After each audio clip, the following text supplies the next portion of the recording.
ഞാൻ പറഞ്ഞു, ഏതായാലും ഇങ്ങനെ കുടിക്കത്തില്ലെങ്കിലും ഒരു ശകലം ബിയർ എനിക്ക് വാങ്ങിച്ചോണ്ട് വിട്ടാ, എനിക്ക് ഒരു വല്ലാഴിക പോലെ തോന്നുന്നു.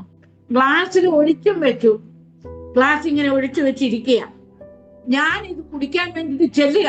ഞാന് ഈ ഗ്ലാസ് ഇങ്ങനെ പിടിക്കാനായിട്ട് അങ്ങോട്ട് ചെല്ലുക. ഗ്ലാസ്സിലോട്ട് പിടിക്കാൻ ഇങ്ങനെ ചെന്നപ്പോ ഭയങ്കര ഗംഭീരമായ ഒരു പുരുഷ സൗണ്ടാണ് ഞാൻ കേൾക്കുന്നത്. തുടരുത്. അയ്യോ, ഞാൻ ചോദിച്ചടാ, ആരെ കൊണ്ട് നിയന്ത്രിക്കാൻ പറ്റത്തില്ലാത്ത എന്നെ നിയന്ത്രിക്കാൻ ഇതാരാ വന്നിരിക്കുന്നത്?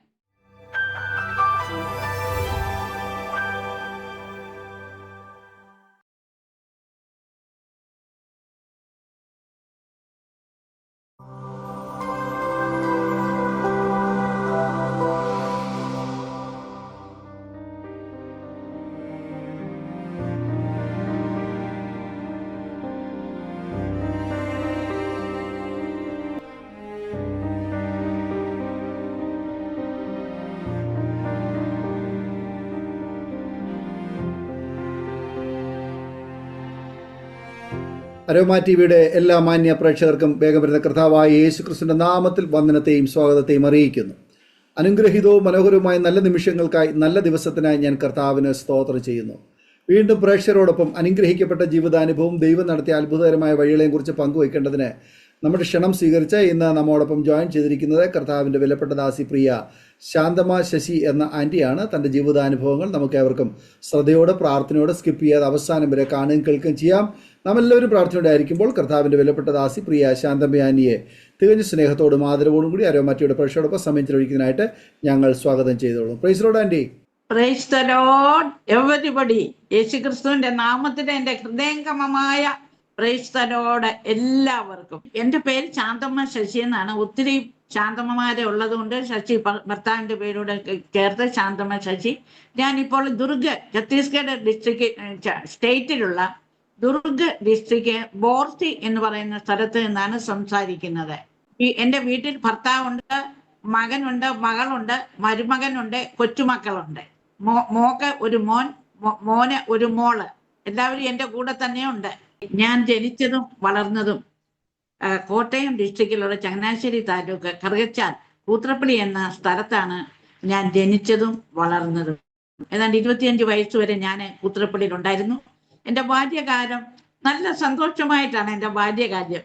എൻ്റെ കുടുംബം ഹിന്ദു ബാക്ക്ഗ്രൗണ്ടിൽ നിന്നാണ് ഞാൻ വന്നത്.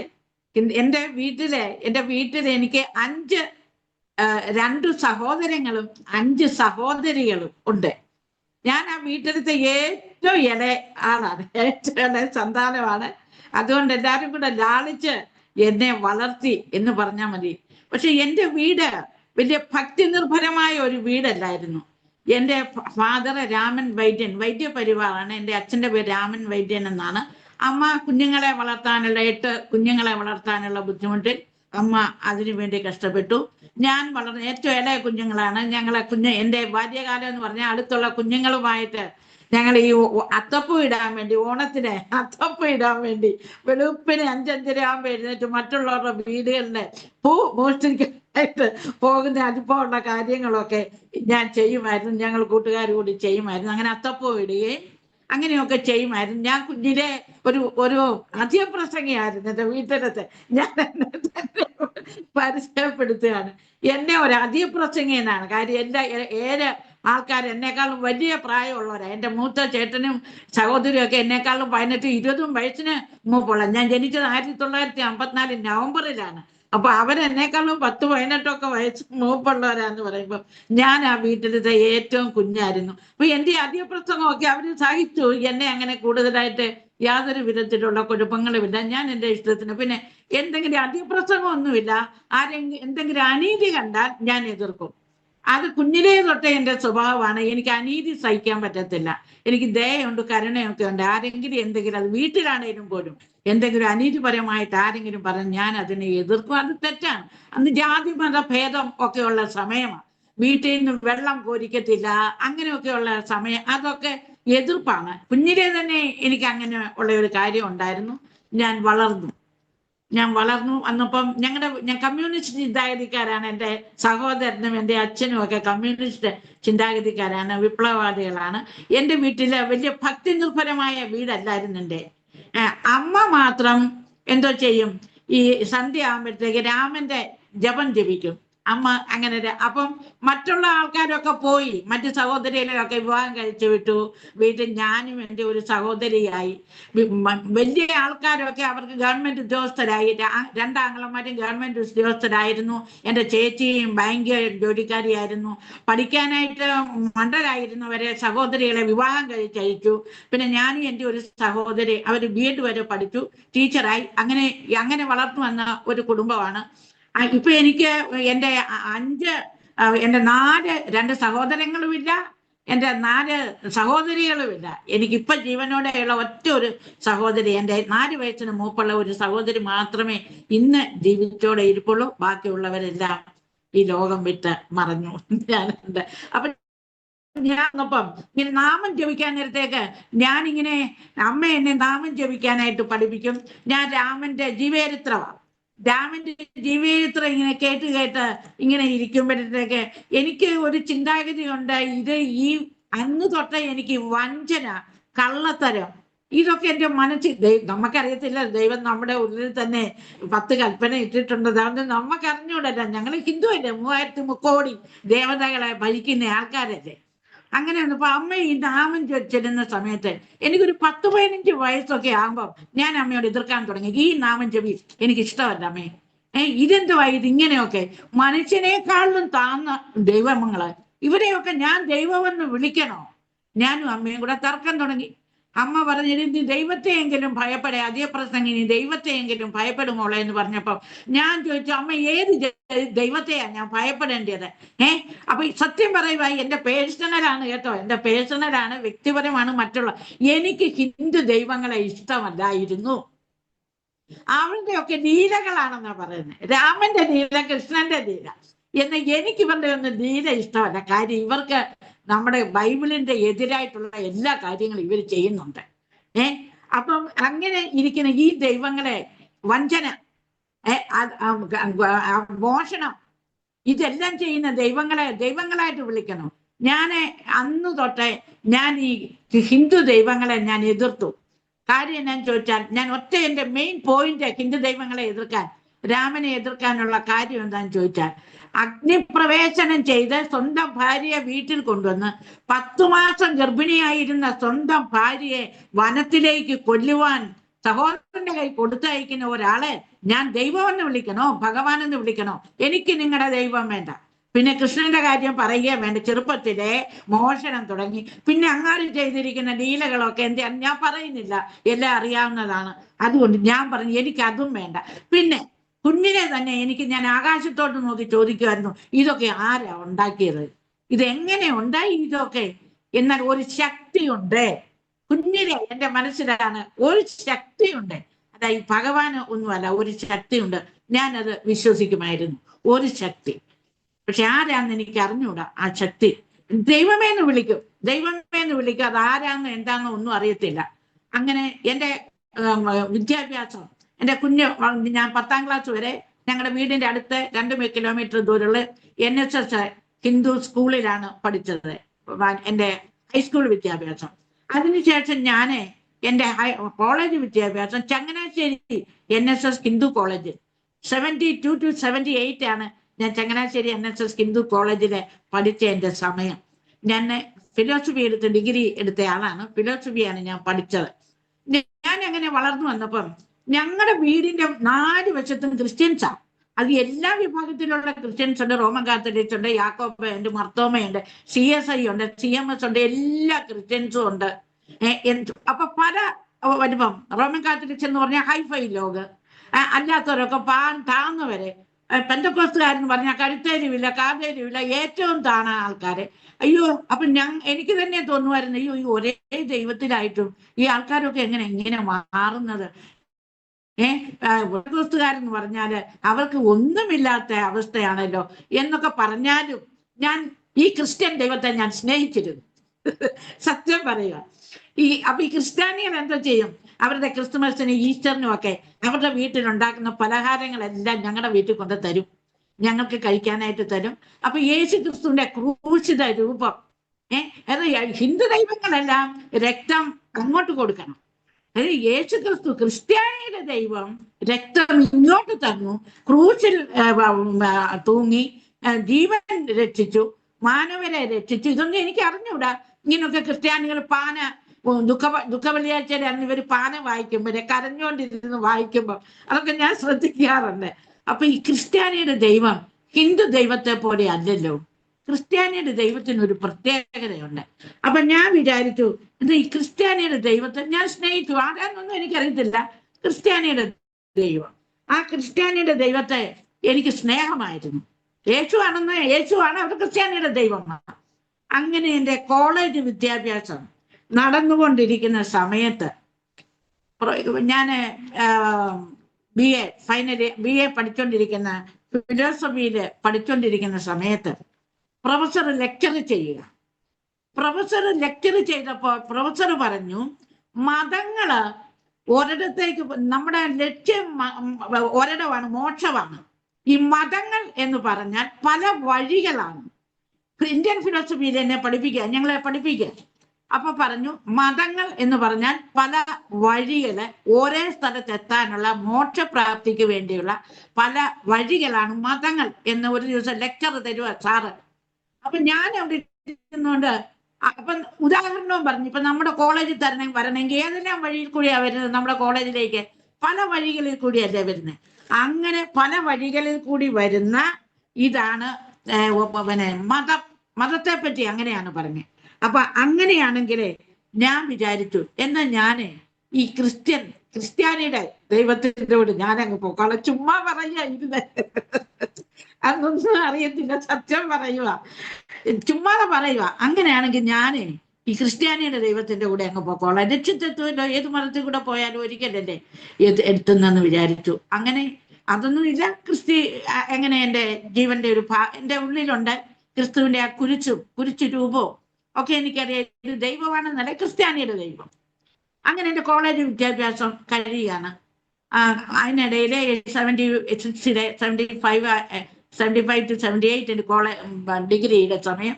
77 ആയപ്പോൾ എൻ്റെ ഫാദർ മരിച്ചു. അത് കഴിഞ്ഞ് പിന്നെ എൻ്റെ മൂത്ത ആങ്ങള ആണ് എന്നെ നോക്കുന്നത്. ഞങ്ങളെ പെൺമക്കന്മാരെ വിവാഹം കഴിച്ചടിച്ചവർ പോയി. പിന്നെ എൻ്റെ ഒരു സഹോദരനുണ്ട്, ഏറ്റവും മൂത്ത സഹോദരി ബാങ്ക് ജോലിക്കാരി, അവരും പോയി. പിന്നെ ഒരു 2 പേരെയാണ് ഇങ്ങനെ നോക്കിക്കൊണ്ടിരുന്നത്. അപ്പൊ അങ്ങനെ വന്നപ്പോൾ ഞാൻ ജോലിക്കൊന്നും ശ്രമിച്ചില്ല. എന്നെ ഒരു വക്കീലാക്കണമെന്നായിരുന്നു എൻ്റെ മൂത്ത ആങ്ങളയുടെ പിന്നെ ആഗ്രഹം. പക്ഷെ ദൈവത്തിന്റെ ഹിതം നമുക്കറിയാമോ? ദൈവത്തിന്റെ ഹിതം എന്താ? ഈ ദൈവം ആരാന്നറിയാമോ?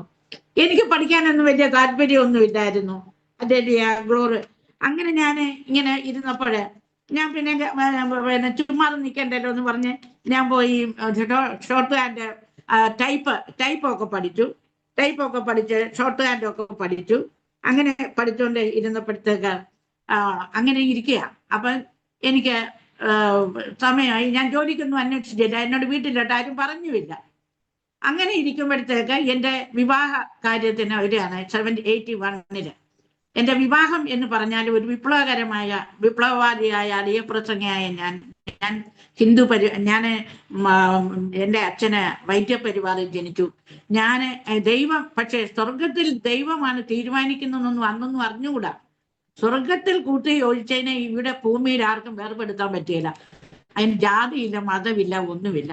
അങ്ങനെ ഒരാളുമായിട്ട് ഞാൻ പരിചയപ്പെട്ട് ദൈവം ഞങ്ങളെ രണ്ടും കൂടി 81 കൂട്ടിച്ചേർത്തു. ഒരു ആചാരി ആണ്, വാസു ആചാര്യയുടെ മകൻ ശശി എന്ന് പറയുന്ന. വിപ്ലവകരമായിട്ട് തന്നെ. പക്ഷെ ഇന്നാണ് അറിയുന്നത് അത് ദൈവത്തിന്റെ വിപ്ലവമായിരുന്നെന്ന്. ഇന്നും മനസ്സിലാകുന്നു.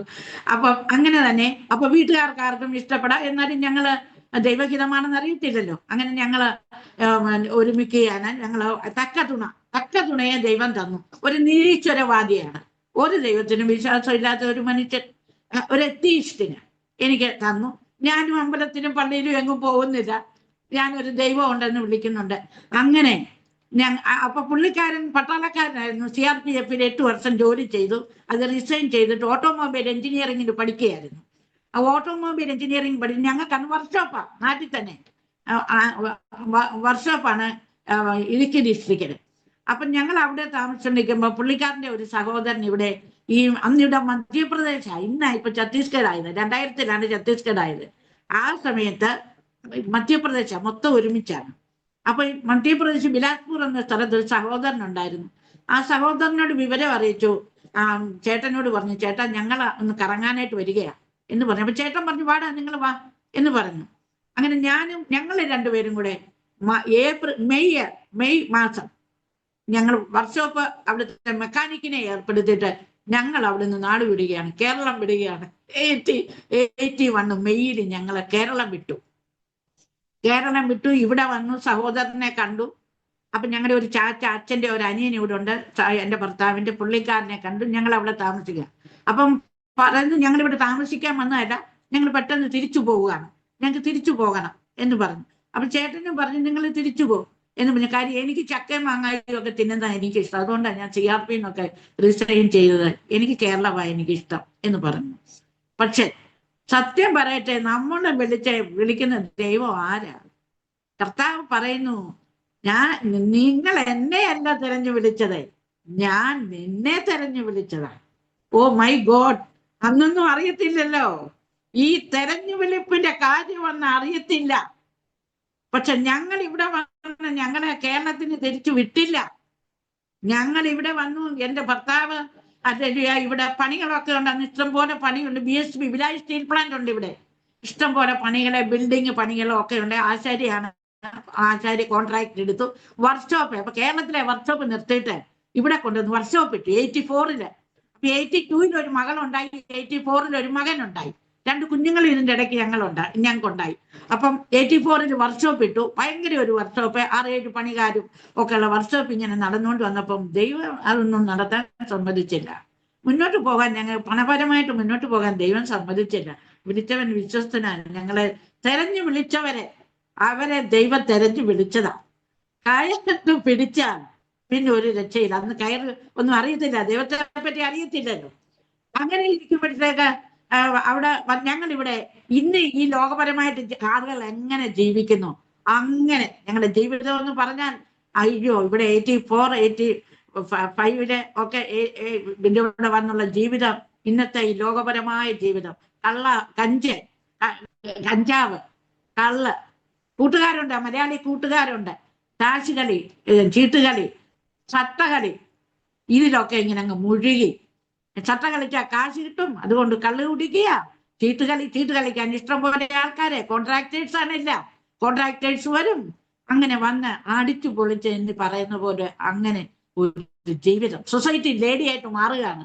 ഇപ്പൊ വേറെ കൂട്ടുകുടുംബമുണ്ട്, കൂട്ടുകാരും വരും. ഓണത്തിനൊക്കെ ഇവരിരുന്ന് ചീട്ട് കളിക്കും. പെണ്ണുങ്ങളെ ഞങ്ങൾക്കൊക്കെ വീഡിയോ ആയിട്ട് പിക്ചർ കണ്ടിരിക്കും. അയ്യോ, അങ്ങനെ ജീവിതം. ഇന്നത്തെ ഈ ജീവിതത്തിന്റെ അകത്ത് ഞങ്ങൾ കിടന്ന് കളിക്കുകയാണ്. പണിക്കാരുണ്ട്, അവരെ ഏർപ്പെടുത്തും. അങ്ങനെ ജീവിച്ചു വരികയാണ് ഞങ്ങള്. കള്ളില്ലാതെ ജീവിക്കാൻ വയ്യ, കഞ്ചാവില്ലാതെ ജീവിക്കാൻ വയ്യ. അങ്ങനത്തെ ഒരു ജീവിതം ജീവിച്ചോണ്ട് വരുന്നു. അപ്പം ഞങ്ങളുടെ കൂടെ വരുന്ന കൂട്ടത്തിലെ ഒരു അച്ചായനുണ്ട്, അച്ഛൻ ജോസഫ് അച്ചായൻ എന്നാണ്. ക്രിസ്ത്യാനിയാ, പേര് കേട്ടപ്പോ ക്രിസ്ത്യാനിയാണെന്ന് മനസ്സിലായി.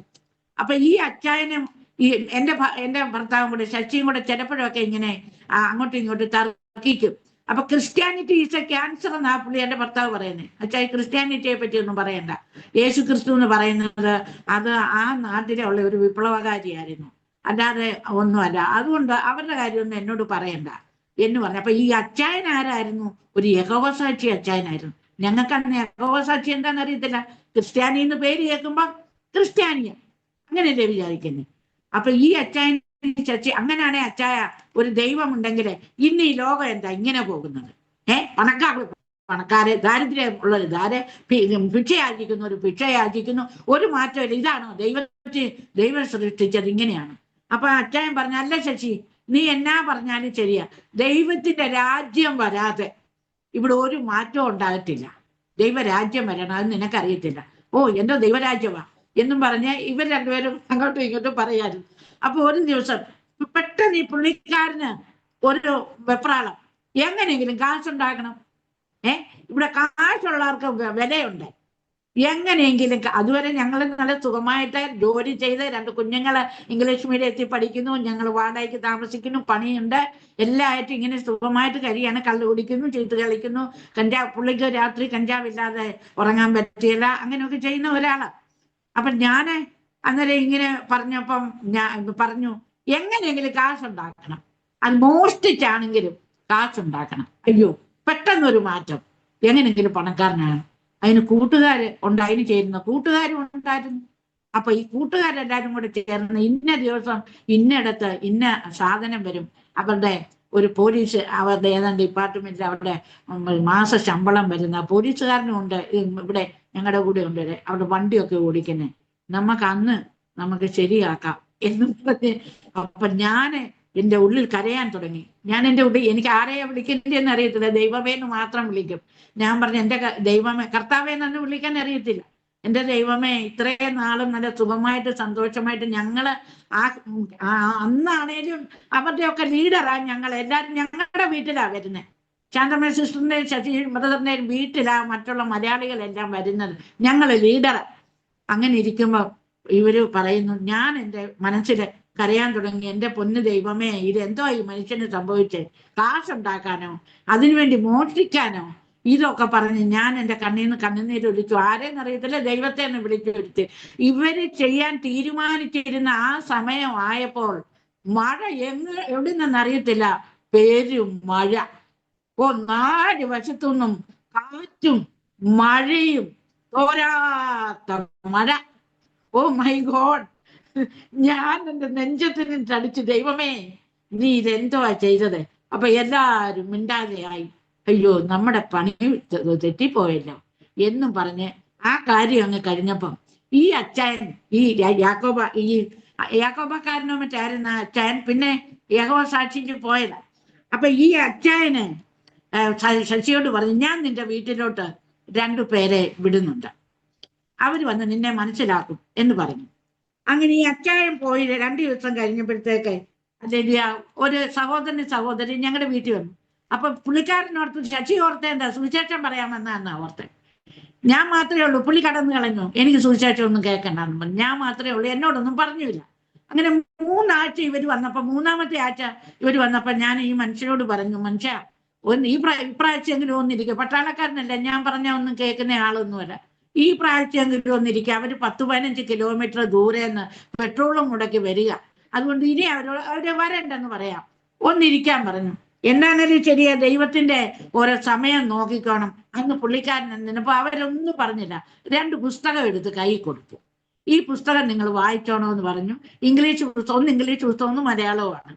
അതെടുത്ത് കൊടുത്തു. വിലയുള്ളതാ, ഒന്ന് ഇംഗ്ലീഷ് പുസ്തകത്തിന് 50 രൂപയും മറ്റേന് 25 രൂപയും അങ്ങനെ വില കൊടുത്ത് വാങ്ങിച്ചിട്ട് അവരങ്ങ് പോയിട്ട് ആ പുസ്തകത്തിന്റെ പേര് ഇതാണ്, life how did it get here, is it A evolution or recreation?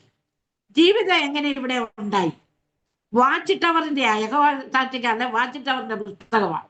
Life how did it get here, is it evolution or creation? ജീവിതം എങ്ങനെ ഉണ്ടായി? ഇത് എവല്യൂഷനിൽ കൂടി ഉണ്ടായോ അതോ ആരുടെയെങ്കിലും സൃഷ്ടിയാണോ? ഇതാണ് ആ പുസ്തകത്തിന്റെ പേര്.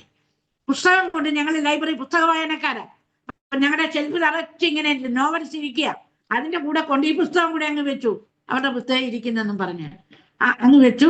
അപ്പൊ ഇങ്ങനെ അവിച്ചാൽ സമയം വരിക, എൻ്റെ ഭർത്താവിന് സമയം കയറി വീഴാനുള്ള സമയം വരിക.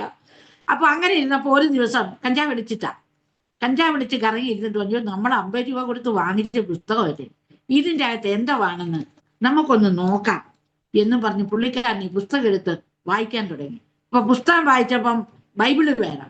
അപ്പൊ ബൈബിളും ഉണ്ട്, ഇതെല്ലാം ഞങ്ങളുടെ ലൈബ്രറിയിലകത്തുണ്ട്. നേരത്തെ തന്നെ എല്ലാ സാധനവും ദൈവം അഡ്ജസ്റ്റ് ചെയ്ത് തന്നിട്ടുണ്ട്. ഉടനെ ബൈബിളിന്റെ പൊടിയെല്ലാം തുടച്ചെടുത്തു, ബൈബിൾ വായന തുടങ്ങി. ഇതും വായിച്ചപ്പം പഴയ നിയമത്തിലെ എവിടെയൊക്കെ സംഭവിച്ചിരിക്കുന്നു അത് ഈ പുസ്തകത്തിലും പഴയ നിയമവും കൊണ്ട് താരതമ്യപ്പെടുത്തി എഴുതിയിരിക്കുന്നതാണ്. അങ്ങനെ ഈ പുള്ളിക്കാരൻ ഈ പുസ്തകം വായന അങ്ങ് തുടങ്ങി, ബൈബിള് വായനയും തുടങ്ങി കൂടെ. അപ്പൊ ഇയ്യോബിന്റെ പുസ്തകം പുള്ളിക്കാരൻ വായിച്ചപ്പം അതിലിങ്ങനെ എഴുതിയിരിക്കുന്നു, ഭൂമിയെ നാസ്തിത്വത്തിന്മേൽ തൂക്കിയിരിക്കുന്ന ഇയ്യോബിന്റെ പുസ്തകം 26-ന്റെ 27-ാം വാക്യത്തിൽ ഇങ്ങനെ എഴുതിയിരിക്കുന്നു. 26-ാം അധ്യായത്തിന്റെ 7-ാം വാക്യത്തിൽ ഇങ്ങനെ ഇരിക്കുന്നു, ഭൂമി ഉത്തരദിക്കിനെ അവൻ ശൂന്യത്തിന്മേൽ വിധിക്കുന്നു, ഭൂമിയെ നാസ്തിത്വത്തിന്മേൽ തൂക്കിയിരിക്കുന്നു. He stretches out the north over empty space. He hangs the earth on nothing. He hangs the earth on nothing. അപ്പം ഭൂമി ശൂന്യതയിൽ തൂങ്ങിക്കിടക്കുന്നു. അപ്പൊ ഇത് പുള്ളിയുടെ മനസ്സിന് അല്ലെ, ഇത് സയൻസ് ഇത് തെളിയിച്ചിട്ട് അത്രയേറെ നാളൊന്നും ആയില്ലല്ലോ. ഇപ്പോഴല്ലേ തെളിയിച്ച്. ഈ 2000 വർഷം BC 2000 എഴുതാന്ന് പറയപ്പെടുന്ന ഇയ്യോബിന്റെ പുസ്തകം, BC 2000 എഴുതിയ ഇയ്യോബിന് എങ്ങനെ മനസ്സിലായി ഭൂമി ശൂന്യതയിൽ തൂങ്ങിക്കിടക്കുന്നു എന്ന്? ഇത് പുള്ളിയുടെ മനസ്സിനെ നല്ലതായിട്ട് കൊണ്ടു. പിന്നെ അടുത്തതായിട്ട് യെശയ്യായുടെ പുസ്തകം 40:22 ഇങ്ങനെ എഴുതിയിരിക്കുന്നു, it is he who sits above the circle of the earth. Circle of the earth, അവൻ ഭൂമണ്ഡലത്തിന്മേൽ വസിക്കുന്നു. അപ്പൊ സർക്കിള്, ഭൂമി ഉരുണ്ടതാണ്. അപ്പൊ യെശയ്യാ പറഞ്ഞിരിക്കുന്നു ഭൂമി ഉരുണ്ടതാണ്. He sits above the circle of the earth, ഭൂമണ്ഡലത്തിന്മേൽ വസിക്കുന്നു. ഈ 2 ഭാഗം കേട്ടപ്പം പുള്ളിക്കാരൻ വിജയിച്ച യെശയ്യാവിന് എങ്ങനെ മനസ്സിലായി? യെശയ്യാവെ എന്നെഴുതിയത് ഈ യെശയ്യാവിന് എങ്ങനെ മനസ്സിലായി ഭൂമി ഉരുണ്ടതാണെന്ന്? BC ഇത്രാം വർഷം മുൻപ് എഴുതിയത്. ഈ BC 740 എങ്ങാണ്ട് എഴുതിയതാണ്. പുള്ളിക്കാരന് വായിച്ചു. പിന്നെ പുള്ളിയുടെ തൊഴിൽ ബൈബിള് വായനയായി, പുസ്തകം വായനയായി. അപ്പൊ ഞങ്ങളുടെ വീട്ടില് അപ്പൊ എപ്പോഴും ഞങ്ങളുടെ വീട്ടിൽ സിഗരറ്റ്, ബീഡി, വിസ്കി, ബ്രാൻഡി, ഈ ചാരായം, അല്ലെ ഇതൊക്കെ ഇരിക്കുന്നത്. അത് കുറയാൻ തുടങ്ങി. പുള്ളിയുടെ സ്വഭാവത്തിന് എന്തോ വലിയൊരു വ്യത്യാസം കാണുന്നു. ഞാനിങ്ങനെ നോക്കിയപ്പോ ബീഡി കാണുന്നില്ല, സിഗരറ്റ് കാണുന്നില്ല, വിസ്കി വേണ്ട, ബ്രാൻഡ് വേണ്ട, ബിയർ വേണ്ട. അയ്യോ, ഞാനോർത്തിട ഇതെന്തോ കളിയ. അപ്പൊ ഈ അച്ചായനോട് ഈ കാര്യമെല്ലാം പറഞ്ഞു. അച്ചായ, ഞാൻ ഈ ബൈബിളിൽ വിശ്വസിക്കുന്നു, ഒരു ദൈവം ഉണ്ടെന്ന് എനിക്ക് മനസ്സിലായി അച്ചായ എന്ന്. അപ്പൊ ഈ അച്ചായൻ പറഞ്ഞു, ശശി, നിന്നെ ഞാൻ അടുത്ത ഞായറാഴ്ച ഞങ്ങളുടെ ചർച്ചിൽ കൊണ്ടുപോകാം. നോക്കിക്കോണം, ദൈവത്തിന്റെ ഓരോ പ്ലാനും പദ്ധതി. ദൈവമേ, നമ്മൾ മനുഷ്യർ ഈ ദൈവത്തിന്റെ പ്ലാനും പദ്ധതി ഒന്നും അറിയുന്നില്ല. യഹോവ സാക്ഷി അച്ചായൻ സൺഡേയില് ശശിയും കൊണ്ട് സ്വന്തം ചർച്ചിൽ പോകാൻ ഇരുന്നപ്പം 3 ദിവസം കഴിഞ്ഞപ്പോ ഈ അച്ചായൻ മരിച്ചെന്നുള്ള വിവരമാണ് ഞാൻ കേൾക്കുന്നത്. അച്ചായൻ ഡൈഡ്. പറഞ്ഞതിന്റെ 3-ാം ദിവസമായപ്പോ ഈ അച്ചായൻ മരിച്ചു. ഞാൻ ഓർത്ത്, എന്റെ ദൈവമേ, ഈ അച്ചായനെ അങ്ങ് ദൈവം വിളിച്ചോ. എന്റെ മനുഷ്യന് വലിയൊരു മാറ്റം ഉണ്ടായതായിരുന്നല്ലോ എന്ന് ഇങ്ങനെ പറഞ്ഞ് ഇരുന്നപ്പോഴത്തേക്ക്, അപ്പൊ ഞങ്ങൾക്ക് ഒത്തിരി കൂട്ടുകാരുണ്ട്. ഞങ്ങള് ഈ പെന്തക്കോസ്ത് കൂട്ടുകാരുണ്ട്. കോൺട്രാക്ടർ പണി ചെയ്യുന്നുണ്ട്. ഒരു കോൺട്രാക്ടർ ഉണ്ട്, പെന്തക്കോസ്തിന്റെ ആളാണ്.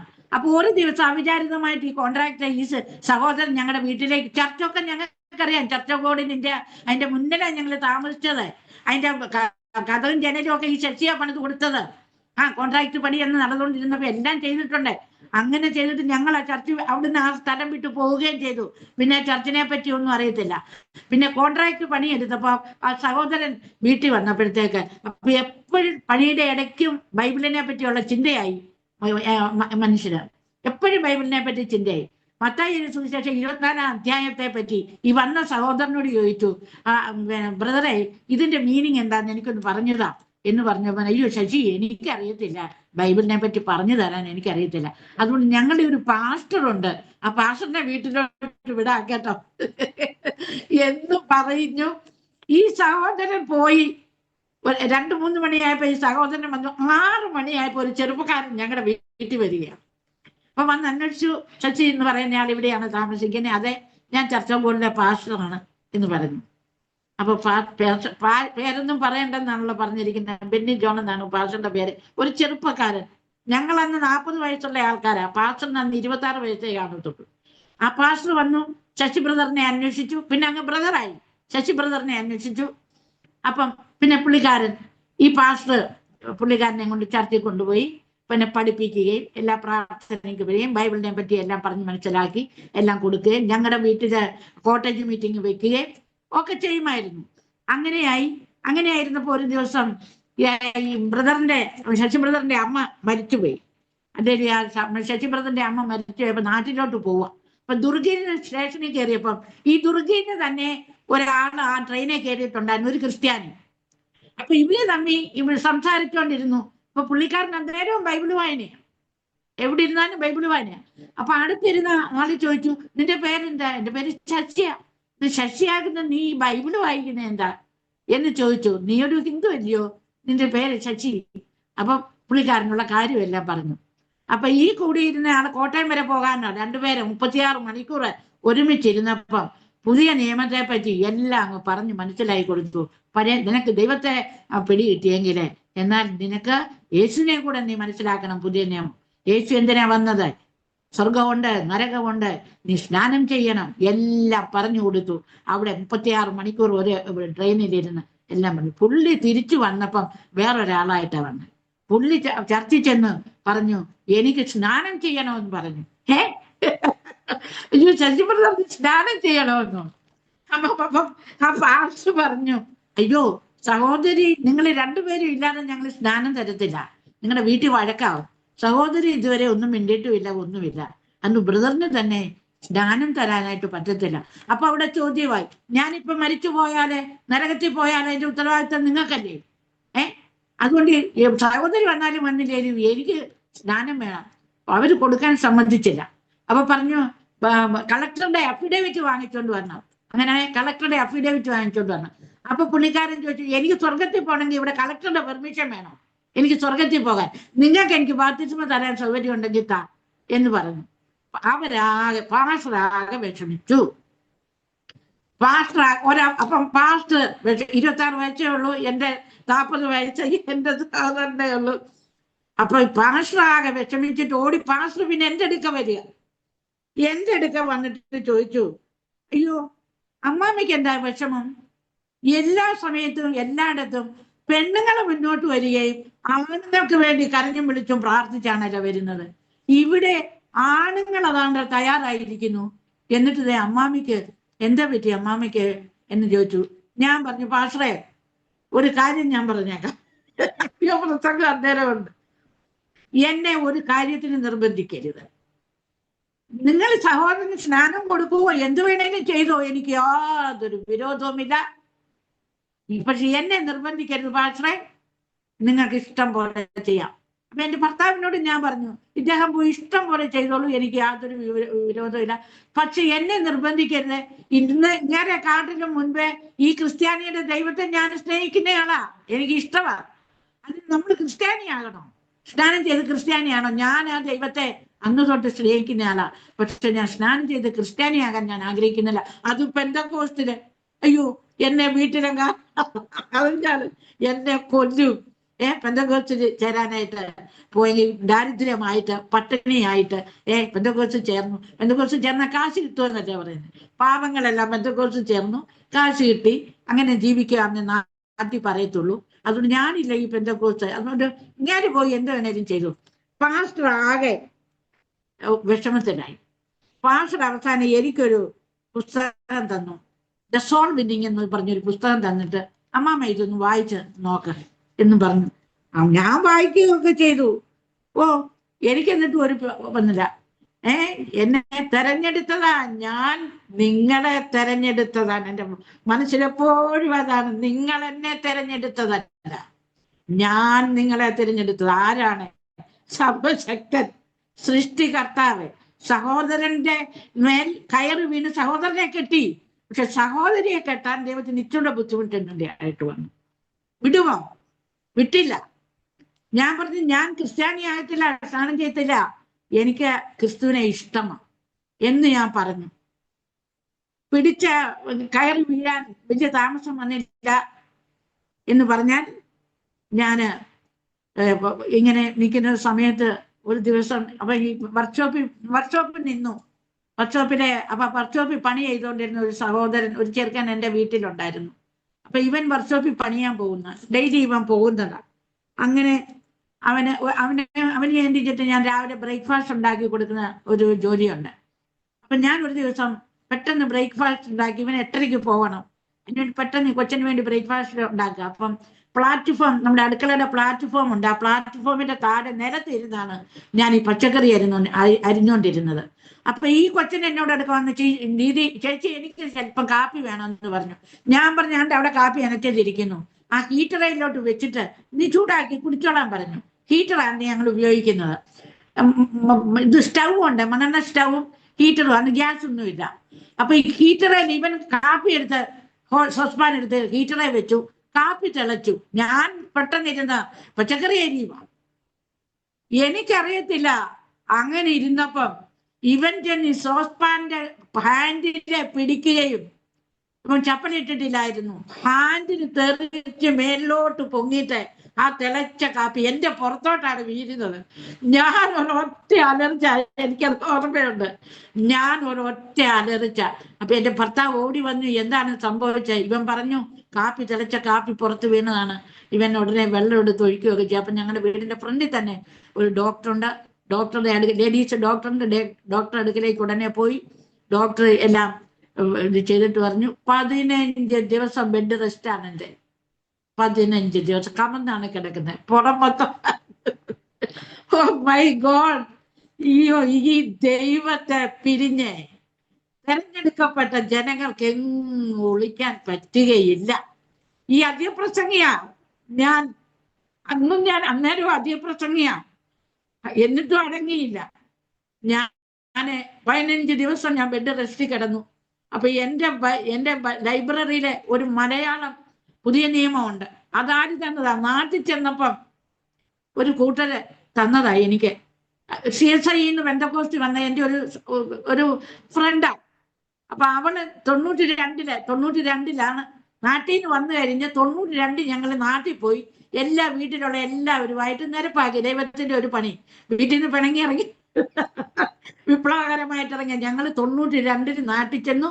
എല്ലാവരുമായിട്ട്, എന്റെ സഹോദരങ്ങൾ അന്ന് എല്ലാവരും ഉണ്ട്, എല്ലാവരുമായിട്ട് നിരപ്പായി. എന്നെ കാണാൻ ഇഷ്ടം പോലെ ആൾക്കാര് വരികയും എല്ലാം സന്തോഷമായിട്ട് ഇരുന്നപ്പം ഞാൻ വന്നിട്ടുണ്ടെന്ന് അറിഞ്ഞപ്പോ ഈ CSI ബന്ധക്കോസ്തായ റാഹേല് എനിക്ക് വേണ്ടി ഒരു പുസ്തകം വീട്ടിൽ കൊടുത്ത്, എന്റെ നാത്തൂന്റെ അടുക്കെ കൊടുത്തിട്ട്, ഞാൻ അവിടെ ഇല്ല, ശാന്തമ്മ വരുമ്പോ ഈ പുസ്തകം കൊടുത്തേക്കണമെന്നും പറഞ്ഞു.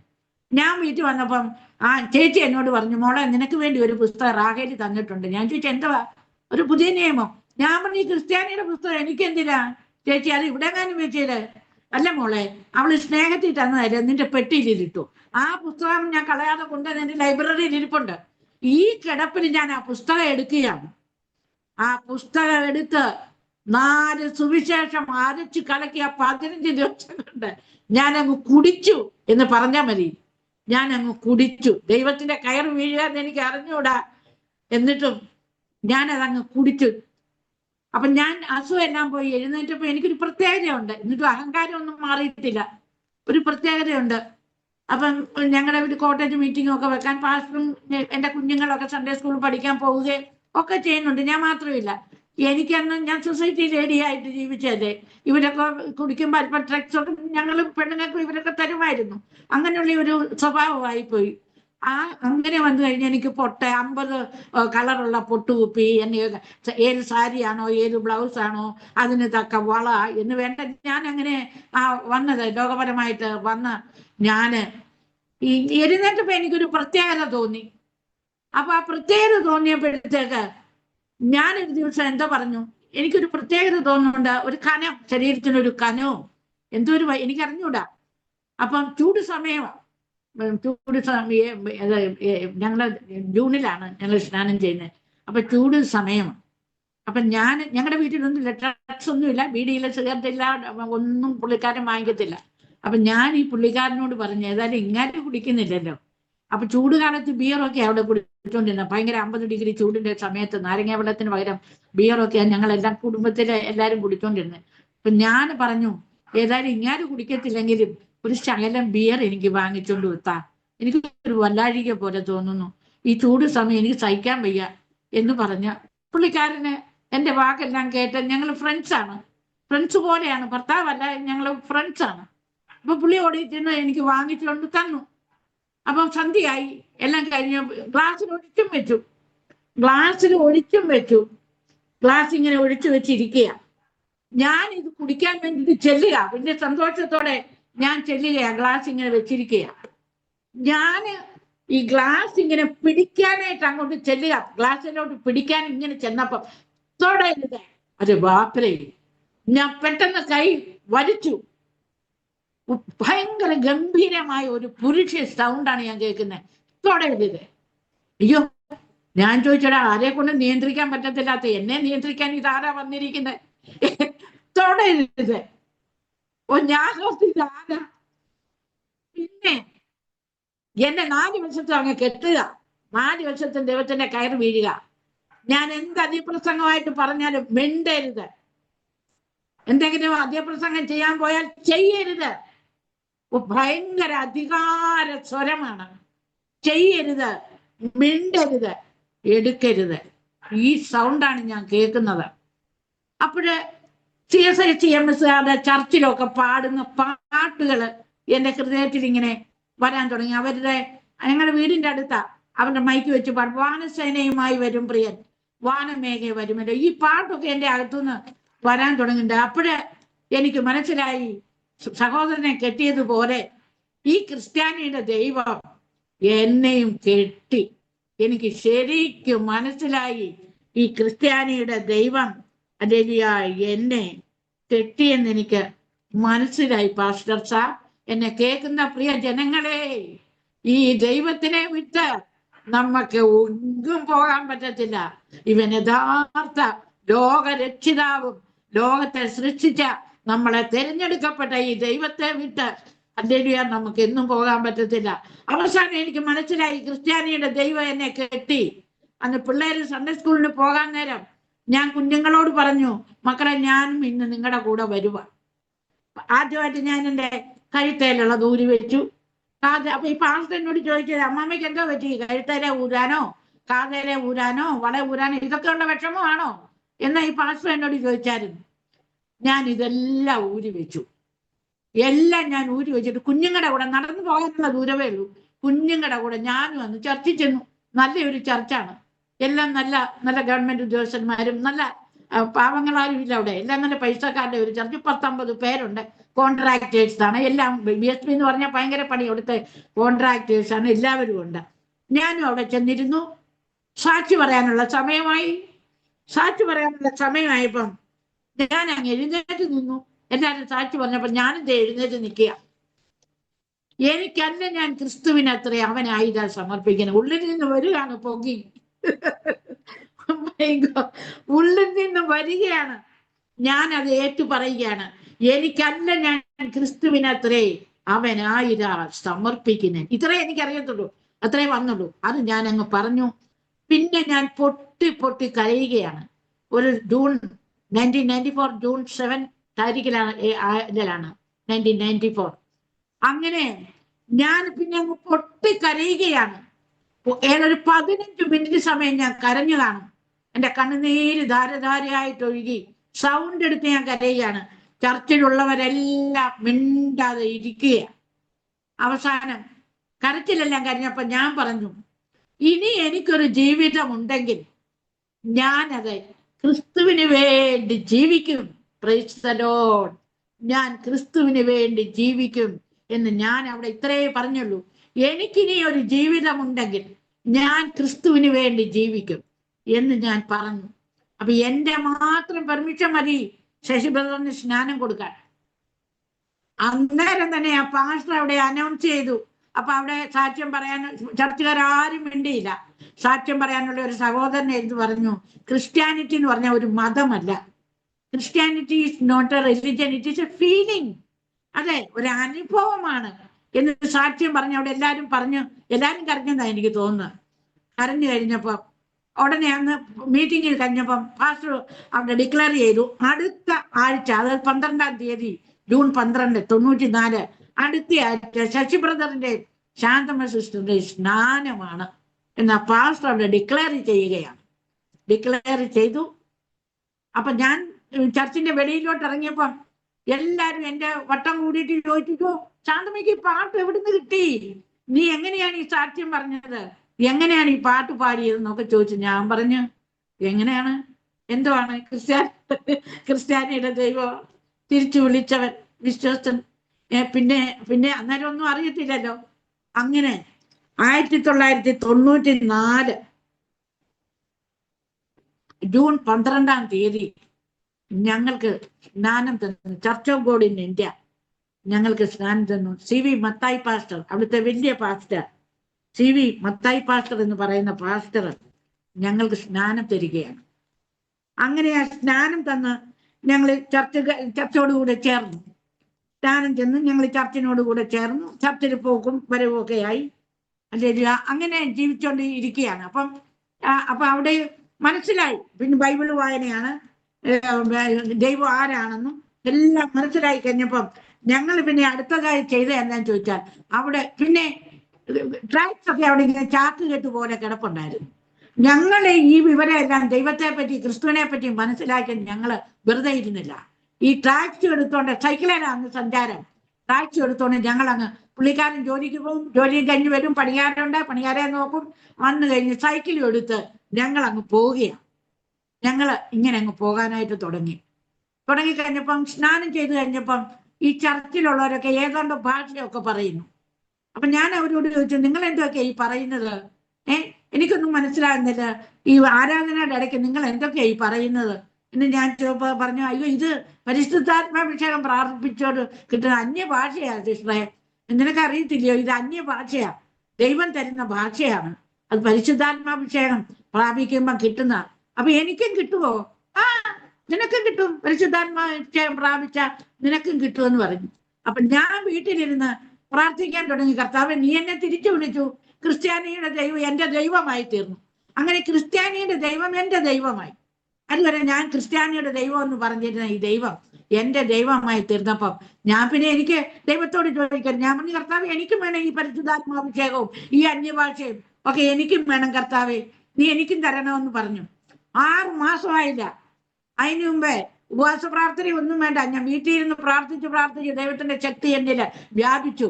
ഞാൻ ചർച്ചിൽ പോയി ഇരുന്നപ്പോൾ അന്നേരവും കരച്ചില്ല. അപ്പൊ ചർച്ചുകാർക്ക് മനസ്സിലായി ഇവർക്ക് അന്യഭാഷ കിട്ടാനുള്ള ദൈവത്തിന്റെ ശക്തിയാണെന്ന്.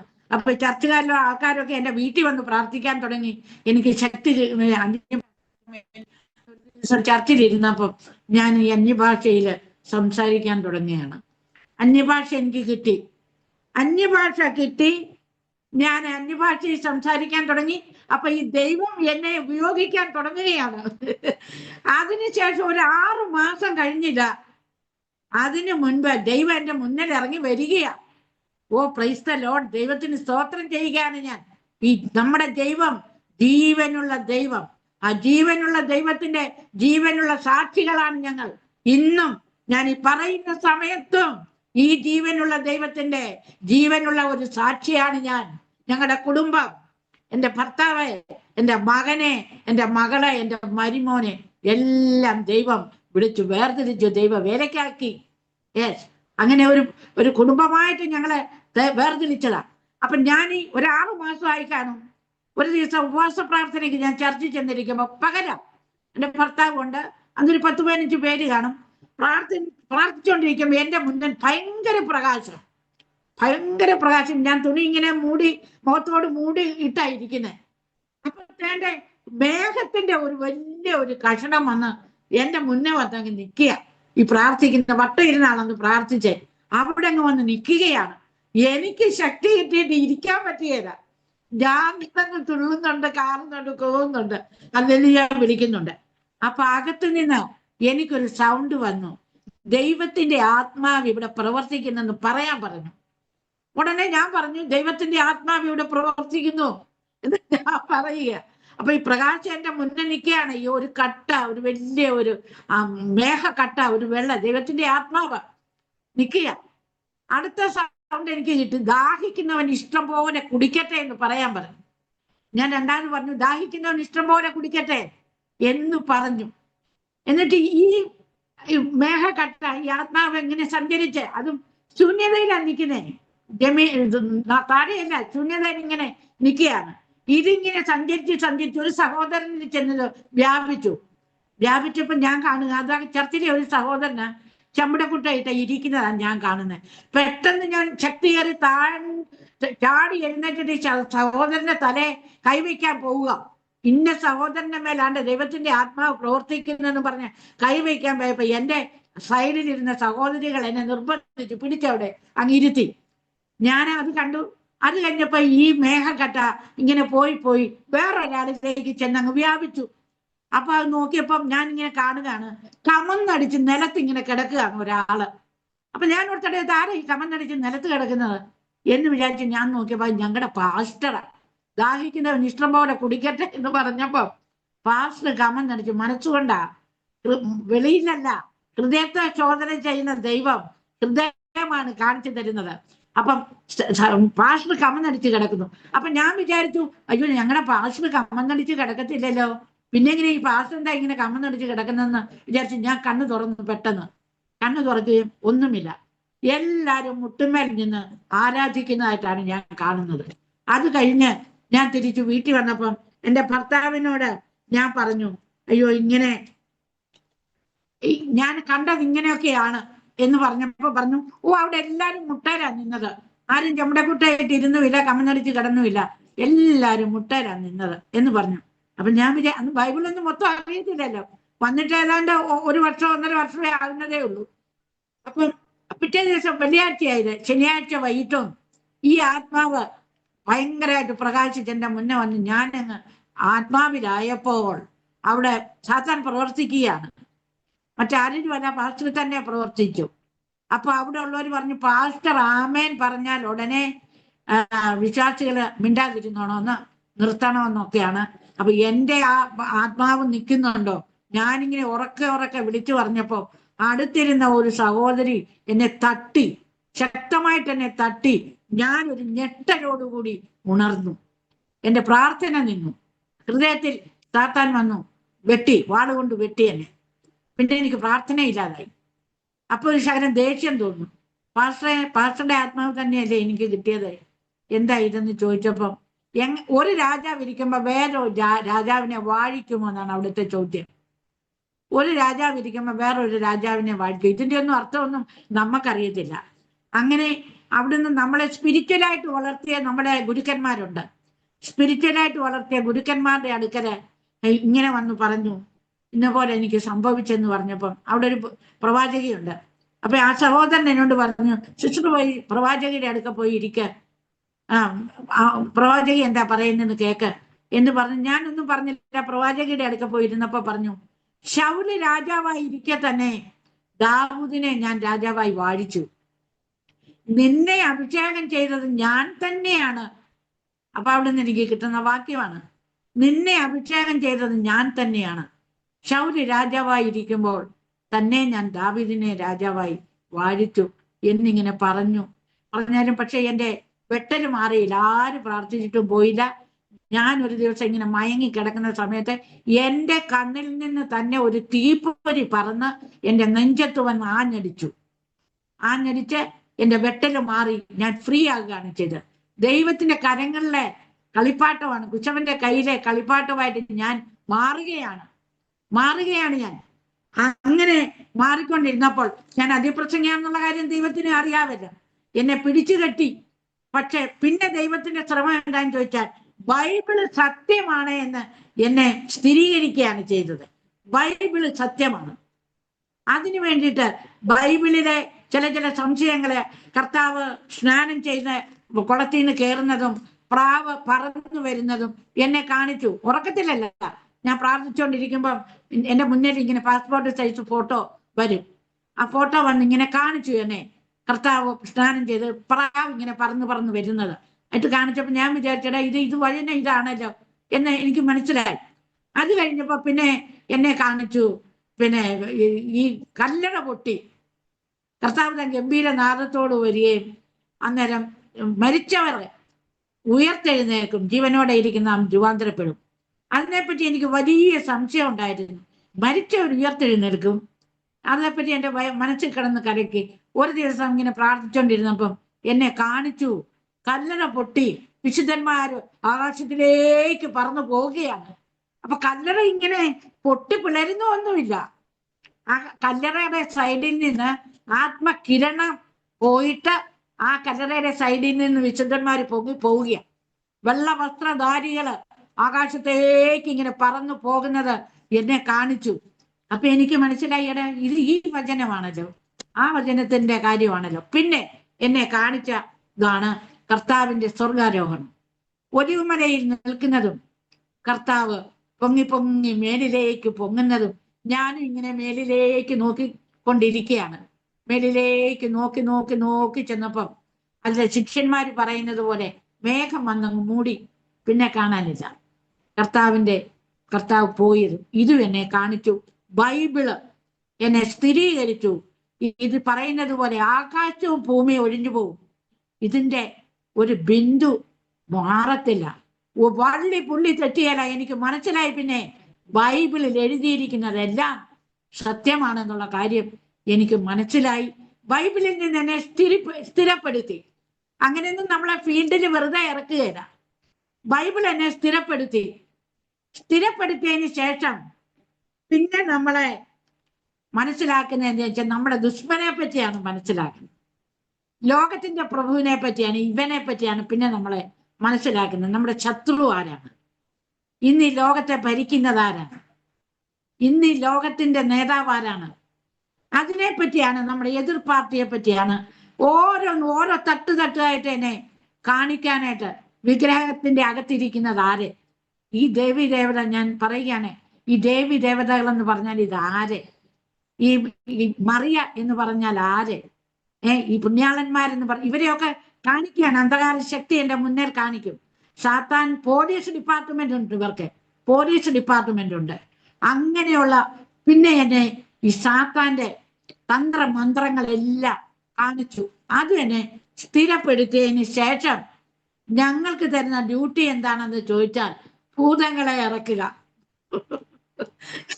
ഇത് രണ്ടും പരിചയപ്പെടുത്തി സ്ഥിരപ്പെടുത്തിയതിന് ശേഷം ഞങ്ങൾക്ക് തരുന്ന ഡ്യൂട്ടിയാണ് ഭൂതങ്ങളെ ഇറക്കിക്കണം. ലഗ്യോൻ. അത് മൊത്തമൊന്നുമില്ല, ആൾക്കൂട്ടമൊന്നുമില്ല, വീട്ടിലേക്ക് തന്നെ വിടും. അപ്പൊ ഞങ്ങള് ഇങ്ങനെ ദർശനം തരും, എവിടെ ആളുകളെ കാണിച്ചു തരും. അപ്പൊ ഞങ്ങൾ വയ്യാറാകുമ്പോൾ സൈക്കിൾ എടുത്തോണ്ട് അങ്ങ് പോകും. സൈക്കിൾ എടുത്തോണ്ട് അങ്ങ് പോകുമ്പോ ഈ കാണിച്ചു തന്ന ആളിനെ എവിടെയെങ്കിലും കാണും. അപ്പൊ ഞാൻ പറയും, അപ്പൊ ഞങ്ങളെ എന്താ പറഞ്ഞിരിക്കുന്നത്, മോശയെ അഹ്റോനെയും പോലെ തിരിച്ചു വിളിച്ചിരിക്കുകയാണ്. അതുപോലെ തന്നെ സാറയെയും അബ്രഹാമിനെ പോലെ തിരിച്ചു വിളിച്ചിരിക്കുകയാണ്. ഇതിന്റെ ടെന്റ് മാറ്റി അടിച്ചോണം. ഇതൊക്കെ ഞങ്ങൾക്ക് കിട്ടുന്ന ഭവിഷ്യവാണികള്. ഞങ്ങൾക്ക് അത് തരുന്നുണ്ട്. ഞങ്ങൾക്ക് ഭവിഷ്യവാണി പ്രവചനം തരുന്ന ആൾക്കാരും ഞങ്ങളുടെ കൂടെ ഉണ്ട്. പറയുകയാണ്, ശശി ബ്രദറെ നിങ്ങളെ തിരിച്ചു വിളിച്ചത് ദൈവത്തിന്റെ വേല ചെയ്യാനാ, എല്ലാം ശശി ബ്രദർ എല്ലാം ഉപേക്ഷിച്ചോണം എന്നൊക്കെ പറയാനും ചെയ്യുന്നുണ്ട്. ഭൂതങ്ങളെ ഇറക്കാനുള്ള ഡ്യൂട്ടിയാണ് തരുന്നത്. അപ്പൊ എല്ലാം ഞങ്ങൾ ഉപേക്ഷിക്കണം, എല്ലാം കുരിച്ചെടുക്കണം. അപ്പൊ ശശി ബ്രദർ പറഞ്ഞു, ഞാൻ ഉപദേശി വേല ചെയ്യത്തില്ല, ഞാൻ പണി, എനിക്ക് നല്ല ആരോഗ്യമുണ്ട്, എനിക്ക് ഉപദേശി പണി വേണ്ട, ഞാൻ ജോലി ചെയ്തുകൊണ്ട് ഈ ദൈവത്തിന്റെ വേല ഞാൻ ചെയ്തോളാം എന്ന് പറഞ്ഞു. പറ്റത്തില്ല. അപ്പൊ ഞങ്ങളുടെ വീട്ടിലെ 2 ഈ വർക്ക്ഷോപ്പിന്റെ സാധനങ്ങള്, തടിപ്പണിയുടെ സാധനങ്ങള് എല്ലാം ഉണ്ട്, പണി നടക്കുന്നുണ്ട്, വേലക്കാരുണ്ട്, എല്ലാം ഉണ്ട്. 10-13 വേലക്കാരുണ്ട് തടിപ്പണിക്കാരുടെ. അപ്പൊ പറഞ്ഞു, പറ്റുകയില്ല, നീ എല്ലാം വിട്ടിറങ്ങിയാലേ പറ്റുള്ളൂ ശശി ബ്രദറെ എന്ന് ഭവിഷ്യവാണി തരാൻ തുടങ്ങി. ശശി ബ്രദർ പറഞ്ഞു, എന്റെ പഠിക്കുന്ന 2 കുഞ്ഞുങ്ങൾ ഇംഗ്ലീഷ് മീഡിയത്തിൽ വാടക കൊടുക്കണം, ഇല്ല ഉപദേശി പണി ചെയ്ത് 100 രൂപ പ്രാർത്ഥിച്ച് കിട്ടുന്ന അതുകൊണ്ട് എനിക്ക് ജീവിക്കാൻ പറ്റുകയില്ല, കീറി പറഞ്ഞ ഉടുപ്പ് ഇട്ട് ഒരു നല്ല വസ്ത്രം പോലും ധരിക്കാൻ പറ്റാതെ ആ ഒരു ജീവിതം എനിക്ക് വേണ്ട, ഞാൻ അധ്വാനിച്ച് ജീവിച്ചോളാം എന്ന് പറഞ്ഞു. അങ്ങനെയൊക്കെ ഒരു ദിവസം എല്ലാ പണിക്കാരെ പെട്ടെന്ന് അങ്ങ് മാറുക, ആരുമില്ല പണിയാൻ. അതിൻ്റെ ഇടയിൽ നാട്ടിൽ പോകാമെന്ന് പറഞ്ഞു, നാട്ടിൽ പോകുന്നു. പിന്നെ അങ്ങ് വെപ്രാളമായി, ഞാൻ എല്ലാം ഉപേക്ഷിക്കുകയല്ല, ഞാൻ പണിക്കാരെല്ലാം പോയപ്പോ പറഞ്ഞു ഞാൻ നാട്ടിൽ പോയി പണിതോളാം. നാട്ടിൽ പോയി പണിയാൻ പോയപ്പോ ഒരു പാസ്റ്റർ വന്ന് പ്രവാചകൻ എന്നോട് വന്ന് ചോദിച്ചു, ശശി ബ്രദർ എന്തേ? ഞാൻ പറഞ്ഞു, ശശി ബ്രദർ നാട്ടിൽ പോയി ജോലി ചെയ്യാൻ. ആഹാ, യോനയോട് നിനവേലോട്ട് പോകാൻ പറഞ്ഞപ്പോ തർശീശിലോട്ട് പോയ യോനയ്ക്ക് എന്താ പറ്റിയെന്ന് സിസ്റ്ററിനെ അറിയത്തില്ലേ? ശശി ബ്രദറിനെ പെട്ടെന്ന് വിളിച്ചോ, അല്ലെങ്കിൽ നിങ്ങൾക്ക് കുഴപ്പമാകുമെന്ന് പറഞ്ഞു. ഞാൻ പറഞ്ഞത് പാസ്റ്റർ ഇങ്ങനെ പറഞ്ഞിട്ടുണ്ട്, വേഗം വാ എന്ന് പറഞ്ഞ് പുള്ളിക്കാരൻ വന്നു. പണിക്കാരും എല്ലാം പോയി. അപ്പൊ ഒരു ദിവസം ഒരു വീട്ടില് എന്തോ ഒരു പണിക്ക് ചെന്നതാ. ഒരു ചില്ല് ഒരു ഇതിന്റെ ഏതാണ്ട് ചില്ല് എടുത്ത് വെക്കാനായിട്ട് ചെന്നതാ. ആ ചില്ലെടുത്ത് പൊക്കുകയും, പുതിയ ചില്ല എടുത്തു പൊക്കുകയും പുള്ളിയുടെ വലത് കൈയിലേക്ക് ആ ചില്ല് പൊട്ടി അങ്ങ് വീണ് 4 വിരലും അങ്ങ് മുറിഞ്ഞിട്ട് ജോലി ഒരു 12 മണിയായപ്പോ വീട്ടിൽ കയറി വരിക. ഞാൻ ചോദിച്ചു, എന്തുവാ കൈയൊക്കെ കെട്ടിയിട്ടുണ്ടല്ലോ? അന്നേരം പറഞ്ഞ, എല്ലാരും പട്ടിണി കിടക്കാൻ തയ്യാറായിരിക്കും, ഞാൻ ജോലി ചെയ്യുന്നത് ദൈവത്തിന് ഇഷ്ടമല്ല എങ്കിൽ ഇതാ ഞാൻ എൻ്റെ ആയുധം ഇവിടെ താത്തു വെക്കുകയാണ് എന്നും പറഞ്ഞ് ആ ആയുധം അവിടെ താത്തു വെച്ചു. അന്ന് ആ വണ്ടിപ്പണിയുടെ ആയുധം താത്തു വെച്ചു, കാർപ്പൻട്രി പണിയുടെ ആയുധം താത്തു വെച്ചു. എങ്ങനെ ജീവിക്കും? കരച്ചിലായി, വീഴ്ചയിലായി, എല്ലാം കളഞ്ഞിട്ട് ഞങ്ങൾ എങ്ങനെയാ കർത്താവേ ജീവിക്കുന്നേ? അപ്പോഴിങ്ങനെ പറയുകയാണ്, ആകാശത്തിലെ പറവുകളെ നോക്ക്. മത്തായിയുടെ സുവിശേഷം 6:26, 27 ഒക്കെ വചനങ്ങള് ഭവിഷ്യവാണിക്കാര്, പ്രവാചകന്മാരെ കൂടി പറയുന്നു. അപ്പൊ എനിക്ക് ദർശനം തരുന്നുണ്ട്. അപ്പൊ ഈ ദർശനത്തിൽ കൂടെ തരുന്നു, വളഞ്ഞു കിടക്കുന്ന വയല്, അല്ലെങ്കിൽ മൃഗങ്ങൾ തിന്നുന്നു, പക്ഷികൾ തിന്നുന്നു. ആകാശത്തിലെ പറവുകളെ നോക്ക്, വിതയ്ക്കുന്ന കൊയ്യുന്നില്ല, കളപ്പുര നിറയ്ക്കുന്നത്. ഞാൻ നിന്നെ അരിപ്പോലെ പോറ്റും. വയലിലെ താമരയെ നോക്ക, സുലൈമാനെ പോലും ഞാൻ ഇത്രയും നല്ലതായിട്ട് ഉടുപ്പിച്ചിട്ടില്ല, ഞാൻ നിന്നെ ഉടുപ്പിക്കും. ഈ വചനമൊക്കെ സത്യമാണ്. ഞാൻ പറയുന്നത് എന്റെ അനുഭവം, എന്റെ ദൈവവുമായിട്ടുള്ള എന്റെ പ്രത്യേക അനുഭവം, ഇതെല്ലാം സത്യമാണ്. എന്റെ ജീവിതത്തിൽ എന്റെ ജനങ്ങളെ ദൈവം നിങ്ങളോടും അങ്ങനെ പറഞ്ഞിട്ടുണ്ടെങ്കിൽ അവൻ ചെയ്യാൻ ശക്തനാണ്. ഇന്ന് വരെ ഞാൻ പറയുകയാണ്, ഈ 2025 ഞാനൊരു സാരി വാങ്ങിക്കേണ്ട ആവശ്യമില്ല. എനിക്കിവിടെ എത്തും സാരികള്. ഈ 2025 ജനുവരി, ഫെബ്രുവരി, മാർച്ച് ആയതേ ഉള്ളൂ. മാർച്ച്, ഏപ്രിൽ ആയത് 5 സാരി എന്റെ വീട്ടിൽ കൊണ്ട് എത്തിച്ചു. 5 സാരി. പക്ഷെ ഞാൻ പറയട്ടെ, ഞാൻ കളർ വസ്ത്രം ധരിക്കുന്നത് ഉപേക്ഷിച്ചായിരുന്നു, നിർത്തിയായിരുന്നു. ഞാനൊരു 65 വയസ്സായപ്പോ ദൈവം തന്നെ എന്നെ കാണിച്ചു, കളർ വസ്ത്രത്തിൽ പൂക്കളുള്ള വെള്ള വസ്ത്രമാണ് ധരിക്കുന്നത്, പിന്നെ വെള്ള ബ്ലൗസും. അത് അങ്ങനെ ഞാൻ വിശ്രമിക്കുന്നതായിട്ടാണ് ദൈവം എന്നെ കാണിച്ചത്. പിന്നെ ഞാൻ പറഞ്ഞു, ഞാൻ പൂക്കളുള്ള വെള്ള വസ്ത്രമേ ഞാൻ പിന്നെ ധരിക്കത്തുള്ളൂ. ഒത്തിരി നാളായി, എനിക്കൊരു 65 വയസ്സായപ്പോ തൊട്ട് ഞാൻ പൂക്കളുള്ള വെള്ള വസ്ത്രമേ ധരിക്കത്തുള്ളൂ. ഇത് ജനങ്ങൾക്കറിയത്തില്ലല്ലോ. ജനങ്ങൾ നല്ല വില കൂടിയ പട്ട് സാരികള്, സിൽക്ക് സാരികള്, 5 സാരികൾ ഇത് ഇവിടെ ഇരിക്കുന്നു, ആർക്കൊക്കെ എങ്കിലും എടുത്ത് കൊടുക്കും, അത്ര തന്നെ. അങ്ങനെ എന്റെ അനുഭവമാണ്. ഈ ദൈവം നമ്മളെ പോറ്റുന്നത്. ഞാൻ നിങ്ങളെ പോറ്റും എന്ന് പറഞ്ഞാൽ പോറ്റും. അങ്ങനെ ഞങ്ങൾക്ക് അത്ഭുത കാര്യങ്ങളിലേക്ക് ഞങ്ങളെ വിടുകയാണ്. ഭൂതങ്ങളുടെ ശുശ്രൂഷ ലഗ്യോൻ പിടിച്ച് ദർശനം തന്നു. ഒരു ചെറുക്കൻ വീട്ടിലേക്ക് വരികയാണ്. അവന്റെ പെടലിക്ക് ഒരു കാളക്കുട്ടി പെടലിക്ക് നല്ല മുറുക്കി കെട്ടിയിരിക്കുകയാണ്. അവന്റെ പെടലി ഇങ്ങനെ മുറുക്കി കെട്ടിയിരിക്കുകയാണ്. അവൻ കഴുത്ത് അങ്ങോട്ടും ഇങ്ങോട്ടും തിരിക്കായി കെട്ടുവിടാൻ. അങ്ങനെയുള്ള ഒരാൾക്ക് തലേ ദിവസമേ ദർശനം തന്നു. ഒരു കാളക്കുട്ടിയാണ് വരുന്നത്, പെടലിക്ക് കെട്ടുണ്ട്. അപ്പൊ പ്രാർത്ഥിക്കാൻ വരിക ലഗ്യോന്. അങ്ങ് പ്രാർത്ഥനക്കാരാണെന്ന് ഞങ്ങൾ അറിയാം. ഇങ്ങനെ അവിടെ ഇവിടെ എല്ലാം പോയി അപ്പൊ 97 ആയപ്പോൾ ഞങ്ങൾ ചർച്ച് ഓഫ് ഗോഡ് വിട്ടു. അപ്പൊ ദൈവം ഞങ്ങൾക്ക് ഇരിക്കാനായിട്ട് ദർശനത്തിൽ കൂടി കാണിച്ച ഒരു സ്ഥലമുണ്ട്. അവിടെ ഒരു ചെറുക്കൻ വിശ്വാസത്തിൽ വന്നു. അപ്പൊ ഞങ്ങൾ ഇങ്ങനെ പോകുന്ന, ഞങ്ങൾ ആദ്യം എന്തുവാ ചെയ്യുന്നതെന്ന് ചോദിച്ചാൽ, ഞങ്ങൾ രണ്ടുപേരും കൂടെ പോകും. ഒരു നാൽക്കവലെ, കേരളത്തിലെ പെന്തക്കോസ്തുകാർ ചെയ്ത പോലെ ഒരു നാൽക്കവലെ ചെന്ന് കൈകൊട്ടി പാടുമ്പോഴത്തേക്ക് ആൾക്കാരെല്ലാം കൂടുമ്പം പുള്ളിക്കാരൻ സുവിശേഷം പറയും. ഉൽപ്പത്തി തൊട്ട് വെളിപ്പാട് വരെ പറയും. ഞങ്ങൾ കൊണ്ടുവന്ന ബൈബിളും കൊടുക്കും, ട്രാക്സും എല്ലാം കൊടുക്കും. പിന്നീട് ആ സ്ഥലത്തോട് ചെല്ലാൻ സമ്മതിക്കില്ല. അവർക്ക് മനസ്സിലാവും ഇത് ക്രിസ്ത്യാനികളാണെന്ന്. അങ്ങനെ ഞങ്ങൾ ഓടിക്കുകയോ ഒക്കെ ചെയ്തിട്ടുണ്ട്. അങ്ങനെ ഒരു സ്ഥലത്ത് ഞങ്ങൾ റെയിൽവേയുടെ അടുത്ത് ഒരു ദർശനം കാണിച്ച് ഞങ്ങൾ പോയതാ. അവിടെ ഒരു ചെറുക്കൻ ഇങ്ങനെ കാണിച്ചു തന്നു. അവന് ഒരു മഴ സമയമായിരുന്നു. അവിടെ പ്രാർത്ഥിച്ചപ്പം അവനോട് പറഞ്ഞു, ഞങ്ങളുടെ കൂടെ വാന്ന് പറഞ്ഞു. അവൻ ഉൽപ്പത്തി തൊട്ട് വെളിപ്പാട് വരെ അതിനു വേണ്ടി പ്രസംഗിച്ചു. ഒരു വീടിന്റെ മുറ്റത്തിരുന്ന്, മഴയത്ത് വീടിന്റെ മുറ്റത്തിരുന്ന് പ്രസംഗിച്ചു. അവൻ എന്താണെന്നറിയത്തില്ല, ഞങ്ങളൊക്കെ പോയി പ്രസംഗിച്ചിട്ട് 2 ദിവസം കഴിഞ്ഞപ്പോ ആ ചെറുക്കൻ്റെ ഞങ്ങളുടെ വീട് തിരക്കി വരുന്നു. അയ്യോടെ എന്താന്ന് ചോദിച്ചാൽ പറഞ്ഞു, നിങ്ങളുടെ ആ പ്രസംഗം കേട്ട അന്ന് ഞാനൊരു ശിവഭക്തനാ, എൻ്റെ വീട്ടിൽ മൊത്തം മൂർത്തികളായിരുന്നു. നിങ്ങളുടെ ആ പ്രസംഗം കേട്ട അന്ന് ആ മൂർത്തികളെ എല്ലാം കൂടെ ഞാനൊരു ചാക്കി കെട്ടിയിട്ട് അടുത്തുള്ള കുളത്തിൽ കൊണ്ട് തട്ടി എന്ന് പറഞ്ഞു. നിങ്ങളുടെ ദൈവം മതി എനിക്ക്, ഞാനും ആ ദൈവത്തെ വിശ്വസിക്കുന്നു എന്ന് പറഞ്ഞു. അപ്പൊ ഇവനെ പറ്റി അന്വേഷിച്ചപ്പോ ഇവൻ ആരാ? ആ ഏരിയയിലെ ഒരു ഗുണ്ടയാ. ഇവന് പോക്കറ്റടി, ഇവന് പെണ്ണുങ്ങളെ ചേടിയാണ്. ഇവന് അവരുടെ ഫ്രണ്ടിൽ കൂടെ ട്രെയിൻ പോകുന്നതാ. ആ ട്രെയിൻ പിടിച്ചു നിർത്തിയിട്ട് അതിൽ കൂടി മോഷണം. ഇങ്ങനെയുള്ള ഒരു ഗുണ്ടയായിരുന്നു ഇവൻ. പോലീസിന്റെ ഇവനെ ഒരു മാസവും 15 ദിവസവും അകത്തായിരിക്കും. അപ്പൊ ഇവന്റെ അമ്മ വീട്ടുജോലി ചെയ്ത് കൊണ്ടുവരുന്ന കാശൊക്കെ ഇവനെ ഇറക്കാൻ വേണ്ടിയിട്ടാണ് ചെലവാക്കുന്നത് പോലീസ് സ്റ്റേഷനിൽ നിന്ന്. അപ്പൊ ഇവന് വന്ന മാറ്റം കണ്ടപ്പം ഇവരുടെ വീട്ടുകാർക്ക് ഭയങ്കര അതിശയമായി. അപ്പൊ ഇവരുടെ വീട്ടുകാർ പറഞ്ഞു, നിങ്ങൾ ഇനി എങ്ങും പോകണ്ട, റെയിൽവേയുടെ സ്ഥലം തന്നെ ഇവിടെ കിടക്കുന്നു, ഇവിടെ നിങ്ങൾ ഒരു വീട് പണിത് ഇവിടെ ആരാധിക്കാം എന്ന് പറഞ്ഞ് ദൈവത്തിന്റെ ദർശനത്തോടു കൂടി തന്നെ അന്ന് 25,000 രൂപ മുടക്കി ഒരു ചെറിയ കുടില് പോലെ ദൈവം കാണിച്ച പോലെ തന്നെ അവിടെ ഉണ്ടാക്കി ഞങ്ങൾ ആരാധന അവിടെ തുടങ്ങി. ആരാധന തുടങ്ങി. ആ ചെറുക്കനും അങ്ങനെ ഞങ്ങൾ പോകുമ്പോൾ ഒത്തിരി ചെറുപ്പക്കാരും ഞങ്ങളുടെ കൂടെ കൂടാൻ തുടങ്ങി. അത് കഴിഞ്ഞിട്ട് ഞങ്ങൾ പിന്നെ 4-5-6 പേരെയും കൊണ്ടാണ് നടക്കുന്നത്. ഇവരെ ഞങ്ങളുടെ ചർച്ചിൽ കൊണ്ടുവരികയും ബൈബിൾ പഠിപ്പിക്കുകയും താമസിച്ച് പഠിപ്പിക്കുകയും ഒക്കെ ചെയ്യുന്നുണ്ട്. അങ്ങനെ നടന്ന് ചർച്ചോങ്കോട് വിട്ടു. ഞങ്ങൾ ഇവിടെയായി, ഒറ്റയ്ക്കായി. അപ്പൊ വേറെ പാസ്റ്റർമാരുണ്ട് ഞങ്ങൾക്ക് കൈത്താങ്ങൽ തരുന്ന, ഞങ്ങൾ പ്രാർത്ഥിപ്പിക്കാനും അതിനൊക്കെ ഉള്ള. അങ്ങനെ നടക്കുമ്പോഴാണ് ഈ ലഗ്യോൻ വരുന്നത് ഞങ്ങളുടെ പ്രാർത്ഥിക്കാൻ വേണ്ടി. ലഗ്യോൻ വന്നപ്പോ ഇവൻ വീട്ടില് താഴെ കിടക്കുള്ളൂ, കട്ടിലെ കിടക്കത്തില്ല. ഞങ്ങൾ ഇവന്റെ വീട്ടിൽ ചെന്ന് പ്രാർത്ഥിച്ചു. എല്ലാം കഴിഞ്ഞ് ഛർദിലെ കാർച്ചയോട് കാർച്ച, ഭയങ്കര അലർച്ച. അപ്പൊ ഈ വീട്ടുകാരൻ ഞങ്ങളോട് ചോദിച്ചു, എന്റെ മോനൊരു സുഖം വരുമോ? ഇവന്റെ ഈ കണ്ടീഷൻ ഒരു മാറ്റം വരുമോ? അപ്പൊ ഞങ്ങൾ പറഞ്ഞു, നിങ്ങളുടെ മോന് കണ്ടീഷൻ മാറ്റം വരും, പക്ഷെ ഒരു കാര്യം ചെയ്യണം, ഇവനെ ദൈവം സുഖപ്പെടുത്തി കഴിഞ്ഞാലേ ഇവനെ ദൈവവേലയ്ക്ക് വേണ്ടി വിടണം. അല്ലാതെ ലോകപരമായ ബിയക്കാരനാ, 24 വയസ്സുണ്ടെന്ന് വിടരുത്. ചെറുപ്പത്തിലെ മുസ്ലിമിന്റെ 4-ാം വേദം ആരാണ്ട് അരച്ചു കലക്കി ഇവനെ കുടിപ്പിച്ചതാ.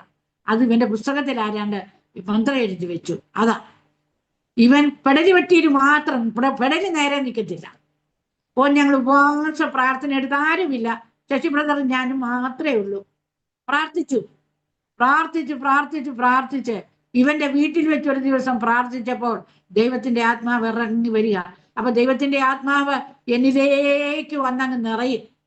എന്നിലേക്ക് വന്ന മോശയും അഹ്റോനുമാ. മോശയിൽ ദൈവം അഗ്വായി കൊടുക്കും, അഹ്റോൻ അത് ചെയ്യും.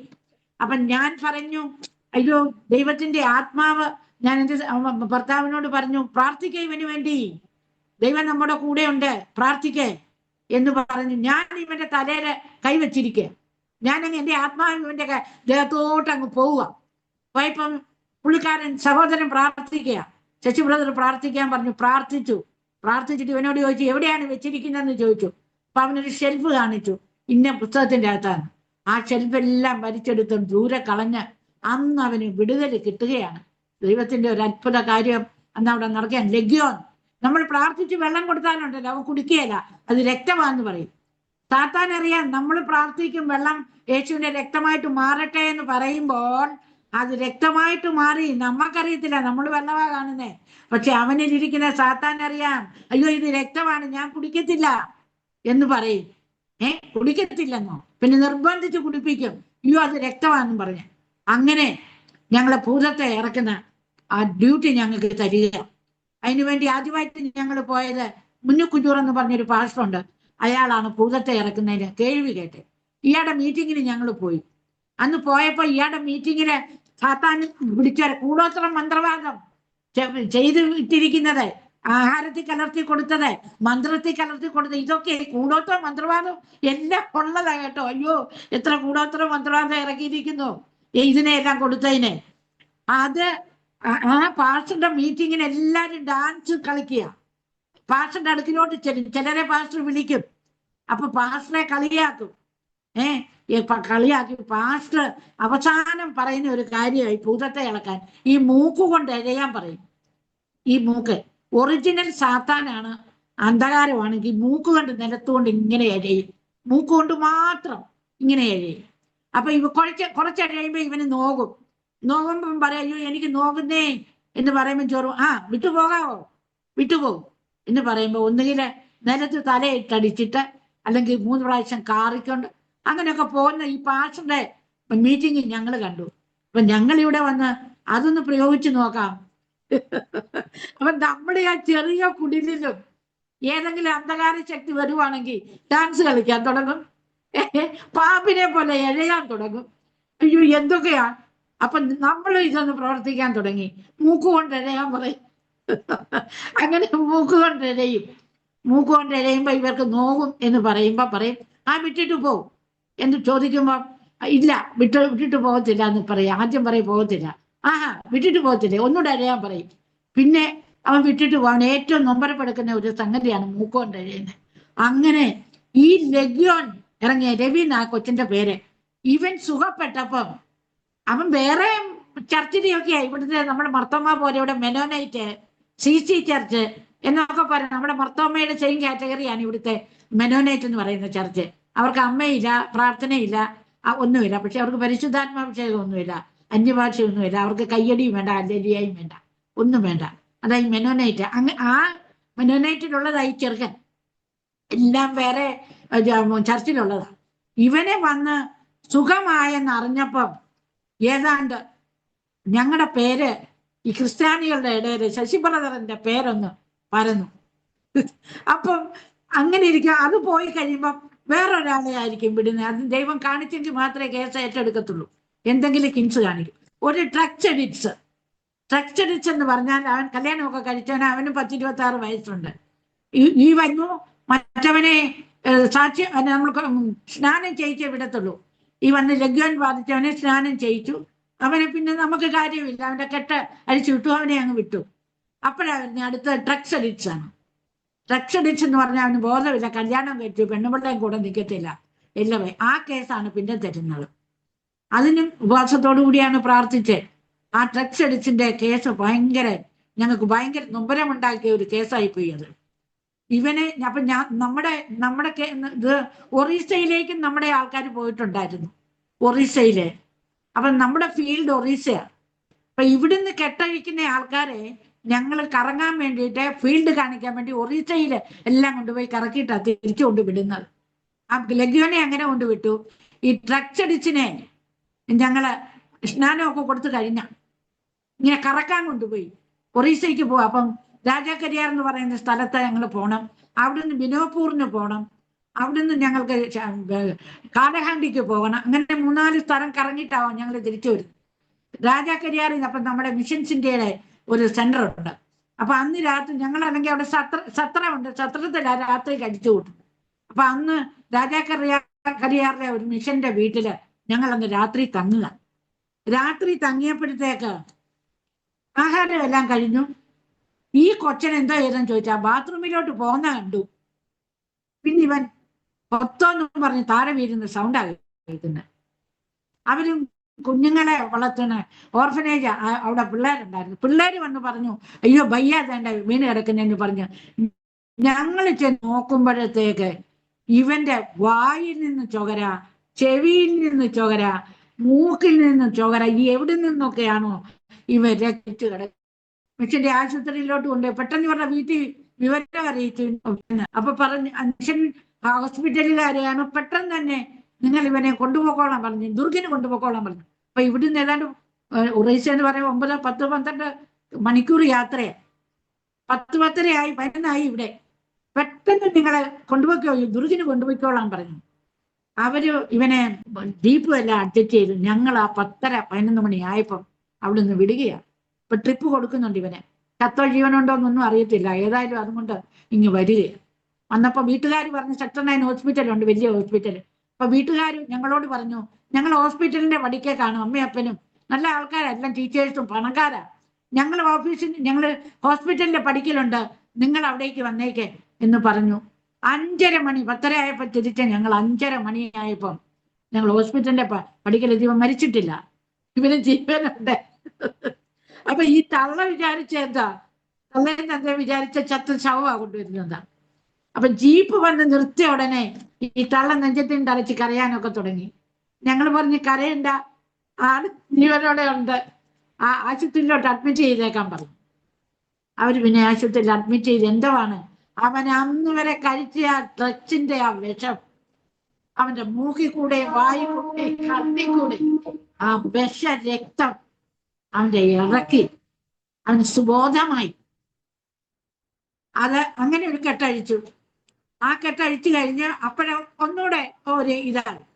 പക്ഷേ ഞങ്ങളുടെ അടുക്ക വരുന്ന ആൾക്കാര് ഒന്നുകിലെ ഇപ്പുറത്തെ അല്ലെങ്കിൽ അപ്പുറത്തെ, പിന്നെ അവന് രക്ഷയില്ല.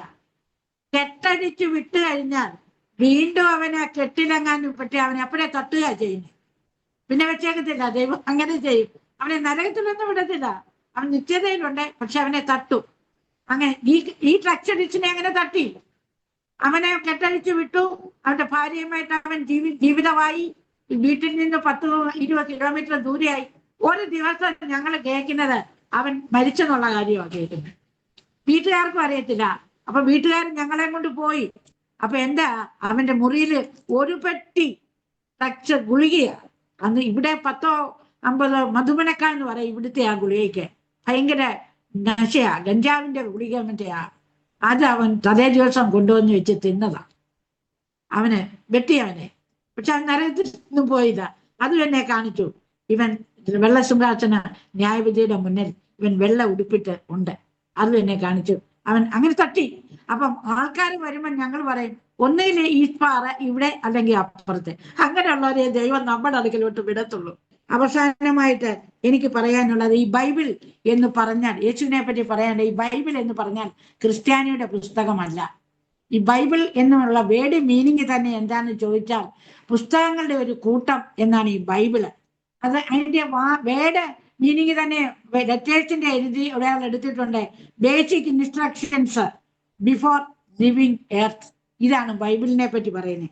അതുകൊണ്ട് പ്രിയ ജനങ്ങളെ, ബൈബിൾ എന്ന് കേൾക്കുമ്പോൾ ആരുടെ മുഖം തുടിയരുത്. യേശുക്രിസ്തു എന്ന് പറയുന്ന ആള് മതം സ്ഥാപിക്കാനല്ല ഇവിടെ വന്നത്. യേശുക്രിസ്തു ഇവിടെ വന്നത് എന്തിനാന്ന് ചോദിച്ചാൽ അതിന്റെ ലോകത്തെ രക്ഷിക്കാൻ. ലോകത്തെ രക്ഷിക്കാൻ എന്ന് പറഞ്ഞാൽ മരിച്ചു കഴിഞ്ഞ് ഒരു ജീവിതമുണ്ട്. മരിക്കുന്നതിനോടുകൂടി ജീവിതം അവസാനിക്കുന്നില്ല. മരിച്ചു കഴിഞ്ഞൊരു ജീവിതം ഉണ്ടെന്നും ഒരു സ്വർഗം ഉണ്ടെന്നും ഒരു നരകമുണ്ടെന്നും ഇത് പറയാനായിട്ടാണ് യേശുക്രിസ്തു ഇവിടെ പറയുന്നത്. സ്വർഗത്തിൽ പോകാനുള്ള വഴി യേശുക്രിസ്തു മാത്രമാണ്. I am the light of the world. തമസോമ ജ്യോതിർഗമയാന്ന് മുനിമാര് പറഞ്ഞപ്പോൾ യേശുക്രിസ്തു പറഞ്ഞു I am the light of the world. അതുപോലെ തന്നെ മൃത്യുമ അമൃത്യംഗമയ, മരണത്തിൽ നിന്ന് അമൃത്യത്തിലേക്ക് നടത്താൻ എന്ന് പറഞ്ഞപ്പോൾ യേശുക്രിസ്തുവാണ് പറഞ്ഞത് I am the resurrection and life. ഞാൻ പുനരുദ്ധാനവും ജീവനുമാകുന്നു. അതുപോലെ തന്നെ അസത്യമാ സത്യംഗമയ, അസത്യത്തിൽ നിന്ന് സത്യത്തിലേക്ക് നടത്തണമെന്ന് മുനിമാരി പറഞ്ഞപ്പോൾ യേശുക്രിസ്തു പറഞ്ഞു ഐ ആം ദ ട്രൂത്ത്. ഒരേ ഒരു സത്യം, അത് ഞാൻ മാത്രം. യേശുക്രിസ്തു അല്ലാതെ വേറെ ഒരു വഴിയിൽ കൂടിയും നിങ്ങൾക്കാർക്കും, നിങ്ങൾ ഏത് ഭാഷക്കാരാണേലും ഏത് ജാതിക്കാരാണേലും ഏത് വംശജരാണേലും ആരുമായാലും സ്വർഗരാജ്യത്തിന് ജാതിമത ഭേദമില്ല. നിങ്ങൾക്കെല്ലാം പോകാനുള്ള ഒരേ ഒരു സ്ഥലമാണ് സ്വർഗരാജ്യത്തിൽ പോകേണ്ടവര്. യേശുക്രിസ്തു പറഞ്ഞു ഐ ആം ദ വേ, ഞാൻ വഴിയും സത്യവും ജീവനുമാകുന്നു. ഞാൻ മുഖാന്തരമല്ലാതെ ആരും എൻ്റെ പിതാവിന്റെ അടുക്കൽ എത്തുകയില്ല. ഒരേ ഒരു വഴി, ആ വഴിയിൽ കൂടി അല്ലാതെ നിങ്ങൾക്ക് സ്വർഗരാജ്യത്തിൽ എത്താൻ സാധിക്കുകയില്ലെന്ന് യേശുക്രിസ്തുവാണ് പറഞ്ഞത്. അതുകൊണ്ട് പ്രിയ ജനങ്ങളെ, എന്നെ കേൾക്കുന്ന ജനങ്ങളെ, ഈ ക്രിസ്ത്യാനിയുടെ ദൈവം അത് ലോക രക്ഷിതാവാണ്. ലോകത്ത് ഇനിയൊരു പുതിയ ഭൂമിയും പുതിയ ആകാശവും ഉണ്ടാക്കി കഴിഞ്ഞു. അതിൽ പോകുവാൻ വേണ്ടി ആളുകളെ തെരഞ്ഞെടുക്കുകയാണ്. ലോക സ്ഥാപനത്തിന് മുന്നമേ നമ്മളെ തെരഞ്ഞെടുത്തവരെ ഇപ്പം തിരിഞ്ഞു വിളിക്കുന്ന സമയമാണിത്. നിങ്ങളുടെ പേര് ജീവന്റെ പുസ്തകത്തിൽ ഉണ്ടെങ്കിൽ ദൈവം നിങ്ങളെ തെരഞ്ഞെടുക്കും. അത് നിങ്ങൾ ആരാണേലും, ഏത് മതക്കാരാണേലും ഏത് ജാതിക്കാരാണേലും ഏത് വംശജരാണേലും, ലോക സ്ഥാപനത്തിന് മുൻപേ ദൈവത്തിന്റെ ജീവന്റെ പുസ്തകത്തിൽ പേര് ഉള്ളവരെ ദൈവം തെരഞ്ഞു വിളിക്കുന്ന സമയമാണ്. നിങ്ങളെ തെരഞ്ഞു വിളിക്കും. അത് വായിക്കണമെങ്കിൽ വെളിപ്പാട് 20:11 മുതൽ വായിച്ചാൽ ഈ മരിച്ചവരെല്ലാവരെയും ജീവിപ്പിക്കുന്ന ഒരു സമയമുണ്ട്. വെളിപ്പാട് 20:11 വരെ വായിച്ചാൽ അത് നിങ്ങൾക്ക് മനസ്സിലാകും. മരിച്ചവരെ എല്ലാം ഉയർത്തെഴുന്നേൽപ്പിച്ച് അത് ഏത് ജാതിയാണേലും അവിടെ പ്രവൃത്തിക്കനുസരിച്ച് ന്യായം കൊടുക്കുകയും ജീവന്റെ പുസ്തകത്തിൽ പേരെഴുതി കാണാത്ത ഏവനെയും തീപ്പൊയ്കയിൽ തള്ളിയിടുകയും ചെയ്യുന്ന ഒരു സമയം വരികയാണ്. നമ്മുടെ ഈ ലോകം ഏതാണ്ട് ഈ യുഗത്തിന്റെ അവസാനത്തിലേക്ക് നീങ്ങുകയാണ്. ഇനിയും സാത്താന്റെ ഭരണം വരുവാൻ അത്രയേറെ സമയമൊന്നുമില്ല. അത് സാത്താന്റെ ഭരണം വന്നാൽ അതിൽ രക്ഷപ്പെടണമെങ്കിൽ ഹല്ലേലൂയ യേശുക്രിസ്തുവിൽ നിങ്ങൾ ആണെങ്കിൽ മാത്രമേ പറ്റുകയുള്ളൂ. ജീവന്റെ പുസ്തകത്തിൽ പേരെഴുതിയിട്ടുള്ളവരെ ദൈവം തിരിച്ചു വിളിക്കും. ജീവന്റെ പുസ്തകത്തിൽ പേരില്ലാത്തവരെ ദൈവം ഹല്ലേലൂയ അനന്ത നരകത്തിലേക്ക് ഇടുവെന്നാണ് പറയുന്നത്. അവിടെ തീയും ഗന്ധകവും കത്തുന്ന തീ പൊയ്ക, ഇത് രണ്ടാമത്തെ മരണമെന്നാണ്. അപ്പൊ ഒരുത്തന്റെ ജീവിതത്തിൽ യേശുക്രിസ്തു ഇല്ലാത്ത ഒരുത്തനാണെങ്കിൽ അവന് 2 പ്രാവശ്യം മരിക്കണം. ഒന്നവന്റെ ശരീര മരണവും ഒന്നവന്റെ ആത്മാവിന്റെ മരണവും. ആത്മാവിനെ ഹല്ലേലൂയ ഗന്ധകത്തീപ്പൊയ്കയിലിടും. അപ്പം അങ്ങനെയുള്ള അത് വായിക്കാൻ അറിയണമെന്നെങ്കിൽ വെളിപ്പാട് 20:11 മുതൽ വായിച്ചാൽ ദൈവത്തിന്റെ അവസാന ന്യായവിധിയെ പറ്റി പറയുന്നുണ്ട്. അതുകൊണ്ട് ഈ യേശുക്രിസ്തുവിൽ കൂടി മാത്രമേ നമുക്ക് രക്ഷയുള്ളൂ. ഹല്ലേലൂയ. ഈ യേശുക്രിസ്തു ഇല്ലാതെ, യേശുക്രിസ്തു മാത്രം ഒറ്റയ്ക്ക് നിന്ന് പറയുകയാണ്, ഞാനാണ്, ഞാനാണ്, ഞാനാണ്. നമ്മുടെ എതിർ പാർട്ടികളെല്ലാം ഒറ്റക്കെട്ടായിട്ട്, എണ്ണമില്ലാത്ത സംഖ്യയാണ് നമ്മുടെ എതിർ പാർട്ടികളെ. അവരെല്ലാം ഒരു സൈഡിൽ നിൽക്കുകയാണെങ്കിലും യേശുക്രിസ്തു, യഹോവയാകുന്ന ദൈവം മനുഷ്യനായി അവതരിച്ചതാണ് യേശുക്രിസ്തു. യഹോവ, അതിൽ വചനമുണ്ടായിരുന്നു, വചനം ദൈവത്തോട് കൂടെയായിരുന്നു, വചനം ദൈവമായിരുന്നു. ആ വചനം ജഡരൂപം ധരിച്ച് ഇവിടെ വന്ന് മനുഷ്യർക്ക് വേണ്ടിയിട്ട് ജീവൻ കൊടുത്തു. ജീവൻ, നമ്മുടെ ജീവൻ ഇരിക്കുന്ന രക്തത്തിലാണ്. മനുഷ്യനെ ഉണ്ടാക്കി ദൈവം പശ്ചാത്തപിച്ചു, മനുഷ്യനെ ഉണ്ടാക്കി ദൈവം പശ്ചാത്തപിച്ചു. ആ ദൈവം സ്വയം യാഗമായി തീർന്നു, തന്റെ രക്തം ചൊരിഞ്ഞു, ക്രൂശിൽ തൂങ്ങി മനുഷ്യനെ വീണ്ടെടുക്കുകയാണ്. എവിടെ കൊണ്ടുപോകാൻ? സ്വർഗരാജ്യത്തിലേക്ക് കൊണ്ടുപോകാൻ. അവിടെ യാതൊരു ഭോഷനും എത്തുകയില്ല. അവിടെ വ്യഭിചാരികള്, ദുർനടപ്പുകാര്, ഭീരുക്കള്, അവിശ്വാസികള്, കുലപാതകന്മാർ, ഇവരുടെയൊക്കെ പേര് ജീവന്റെ പുസ്തകത്തിൽ ഇല്ല. അവരെ ജീവന്റെ പുസ്തകത്തില് പേരില്ലാത്തവരെ തീപ്പൊയ്കയിൽ തള്ളിയിടും. ഇത് രണ്ടാമത്തെ മരണമാണ്.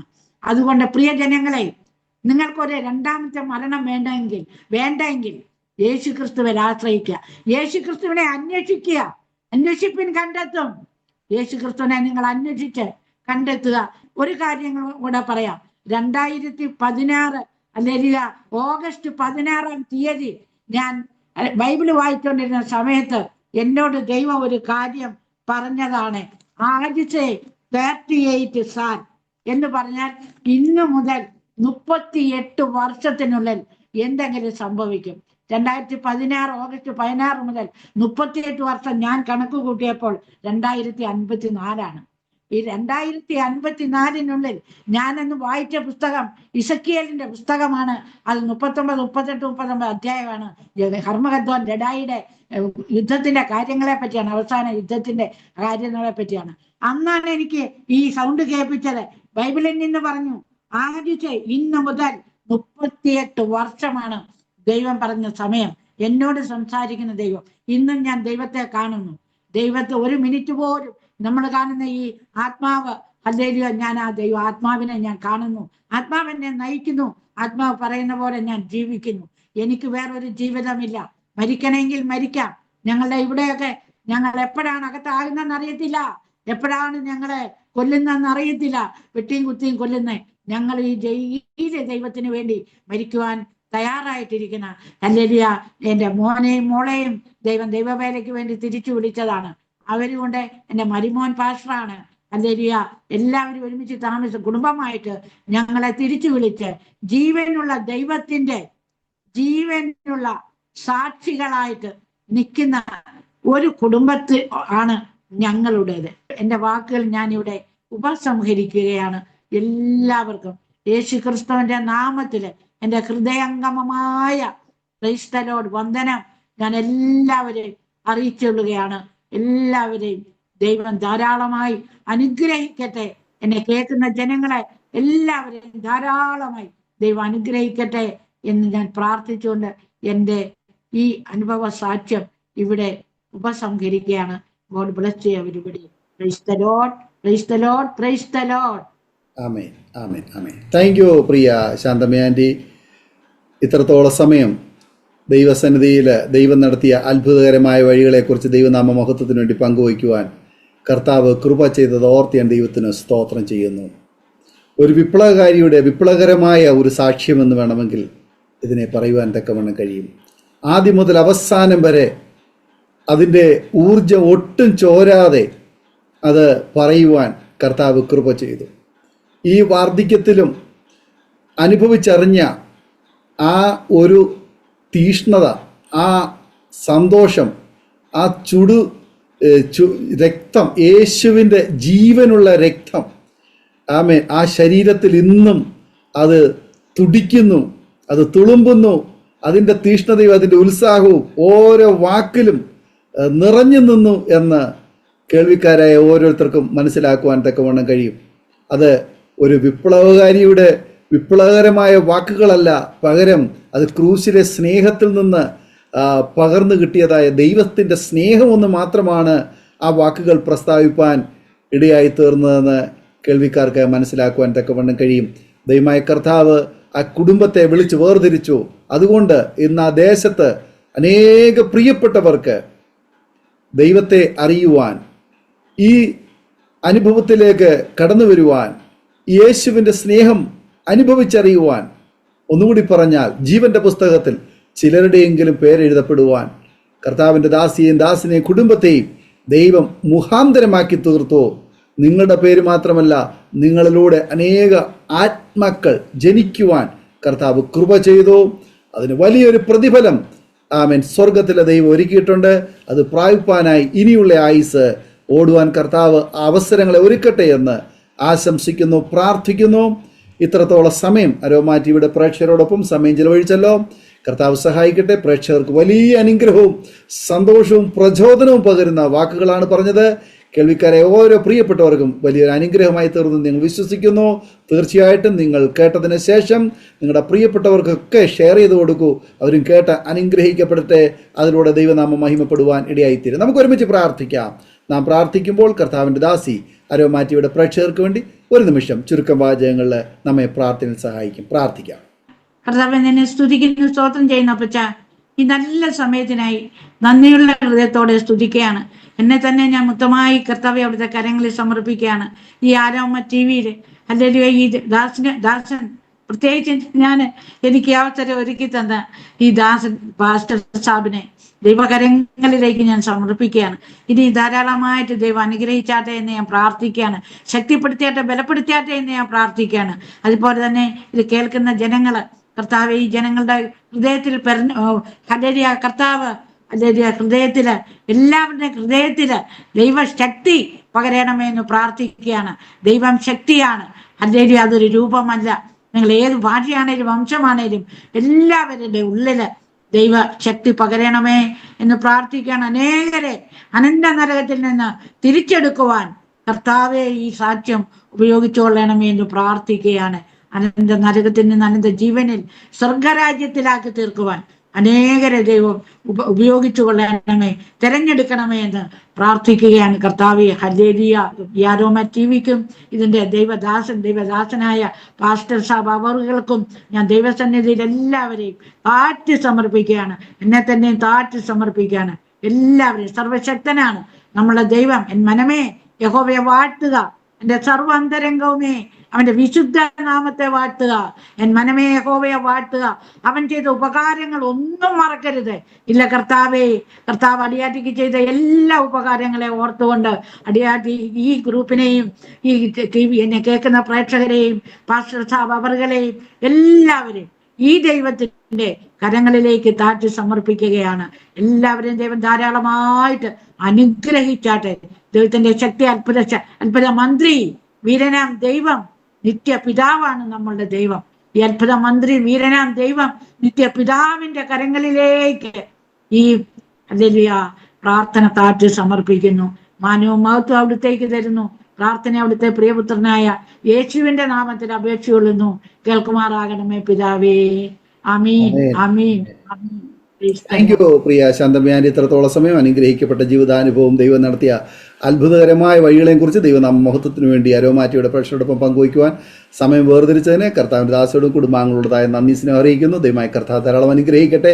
കർത്താവിന് വേണ്ടി ഏറെ പ്രയോജനപ്പെടുവാൻ ആയുസ്സും ആരോഗ്യ അവസരങ്ങളും കർത്താവിനെ ഒരുക്കട്ടെ എന്ന് ആശംസിക്കുന്നു, പ്രാർത്ഥിക്കുന്നു. അതുപോലെ തന്നെ ഞങ്ങളെ കേട്ടുകൊണ്ടിരിക്കുന്ന മാന്യ പ്രേക്ഷകരോടതായ നന്ദി സ്നേഹം ഞങ്ങൾ അറിയിക്കുന്നു. തീർച്ചയായിട്ടും നിങ്ങൾ കേട്ട ശേഷം അനേക പ്രിയപ്പെട്ടവർക്ക് ഇത് ഷെയർ ചെയ്ത് കൊടുക്കൂ.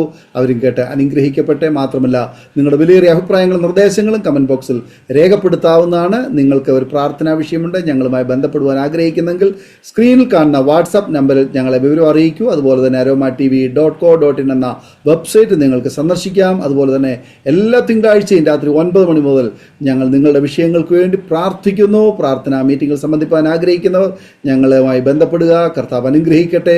അടുത്ത അനുഗ്രഹിക്കപ്പെട്ട ഒരു സാക്ഷ്യവുമായി വീണ്ടും കൂടി കാണുമ്പോഴേയും എല്ലാ പ്രിയപ്പെട്ടവർക്കും goodbye. God bless you all. ആമേൻ. ഓർമ്മയുടെ മനോരഥത്തിൽ മായാത്ത ഓർമ്മയ്ക്കായി അരോമ മാട്രിമോണിയിൽ നിന്നും ജീവിത പങ്കാളിയെ കണ്ടെത്തൂ. നിങ്ങൾ ഒരു ക്രിസ്തീയ ജീവിത പങ്കാളിയെ അന്വേഷിക്കുകയാണോ? അതോ മക്കൾക്ക് അനുയോജ്യമായ ഒരു തക്ക തുണയ്ക്ക് വേണ്ടി പ്രാർത്ഥിക്കുന്ന വ്യക്തിയാണോ? എങ്കിൽ അരോമ മാട്രിമോണി നിങ്ങൾക്ക് വേണ്ടിയാണ്. ഇന്നു തന്നെ സൗജന്യമായി രജിസ്റ്റർ ചെയ്യൂ. അരോമ മാട്രിമോണിയുടെ പ്രത്യേകതകൾ: രജിസ്ട്രേഷൻ തികച്ചും സൗജന്യം. ലോകത്തെവിടെയുമുള്ള അനുയോജ്യമായ ക്രിസ്തീയ ജീവിത പങ്കാളിയെ തിരഞ്ഞെടുക്കാം. വിവാഹം നടക്കുന്നതുവരെ സർവീസ് ലഭിക്കുന്നു. ഏറ്റവും ചെറിയ പാക്കേജുകളും തിരഞ്ഞെടുക്കാം. അരോമ മാട്രിമോണി നിങ്ങൾക്കായി ഒരുക്കുന്നു വിവാഹം പരമാനന്ദം. Email aroma matrimony2020@gmail.com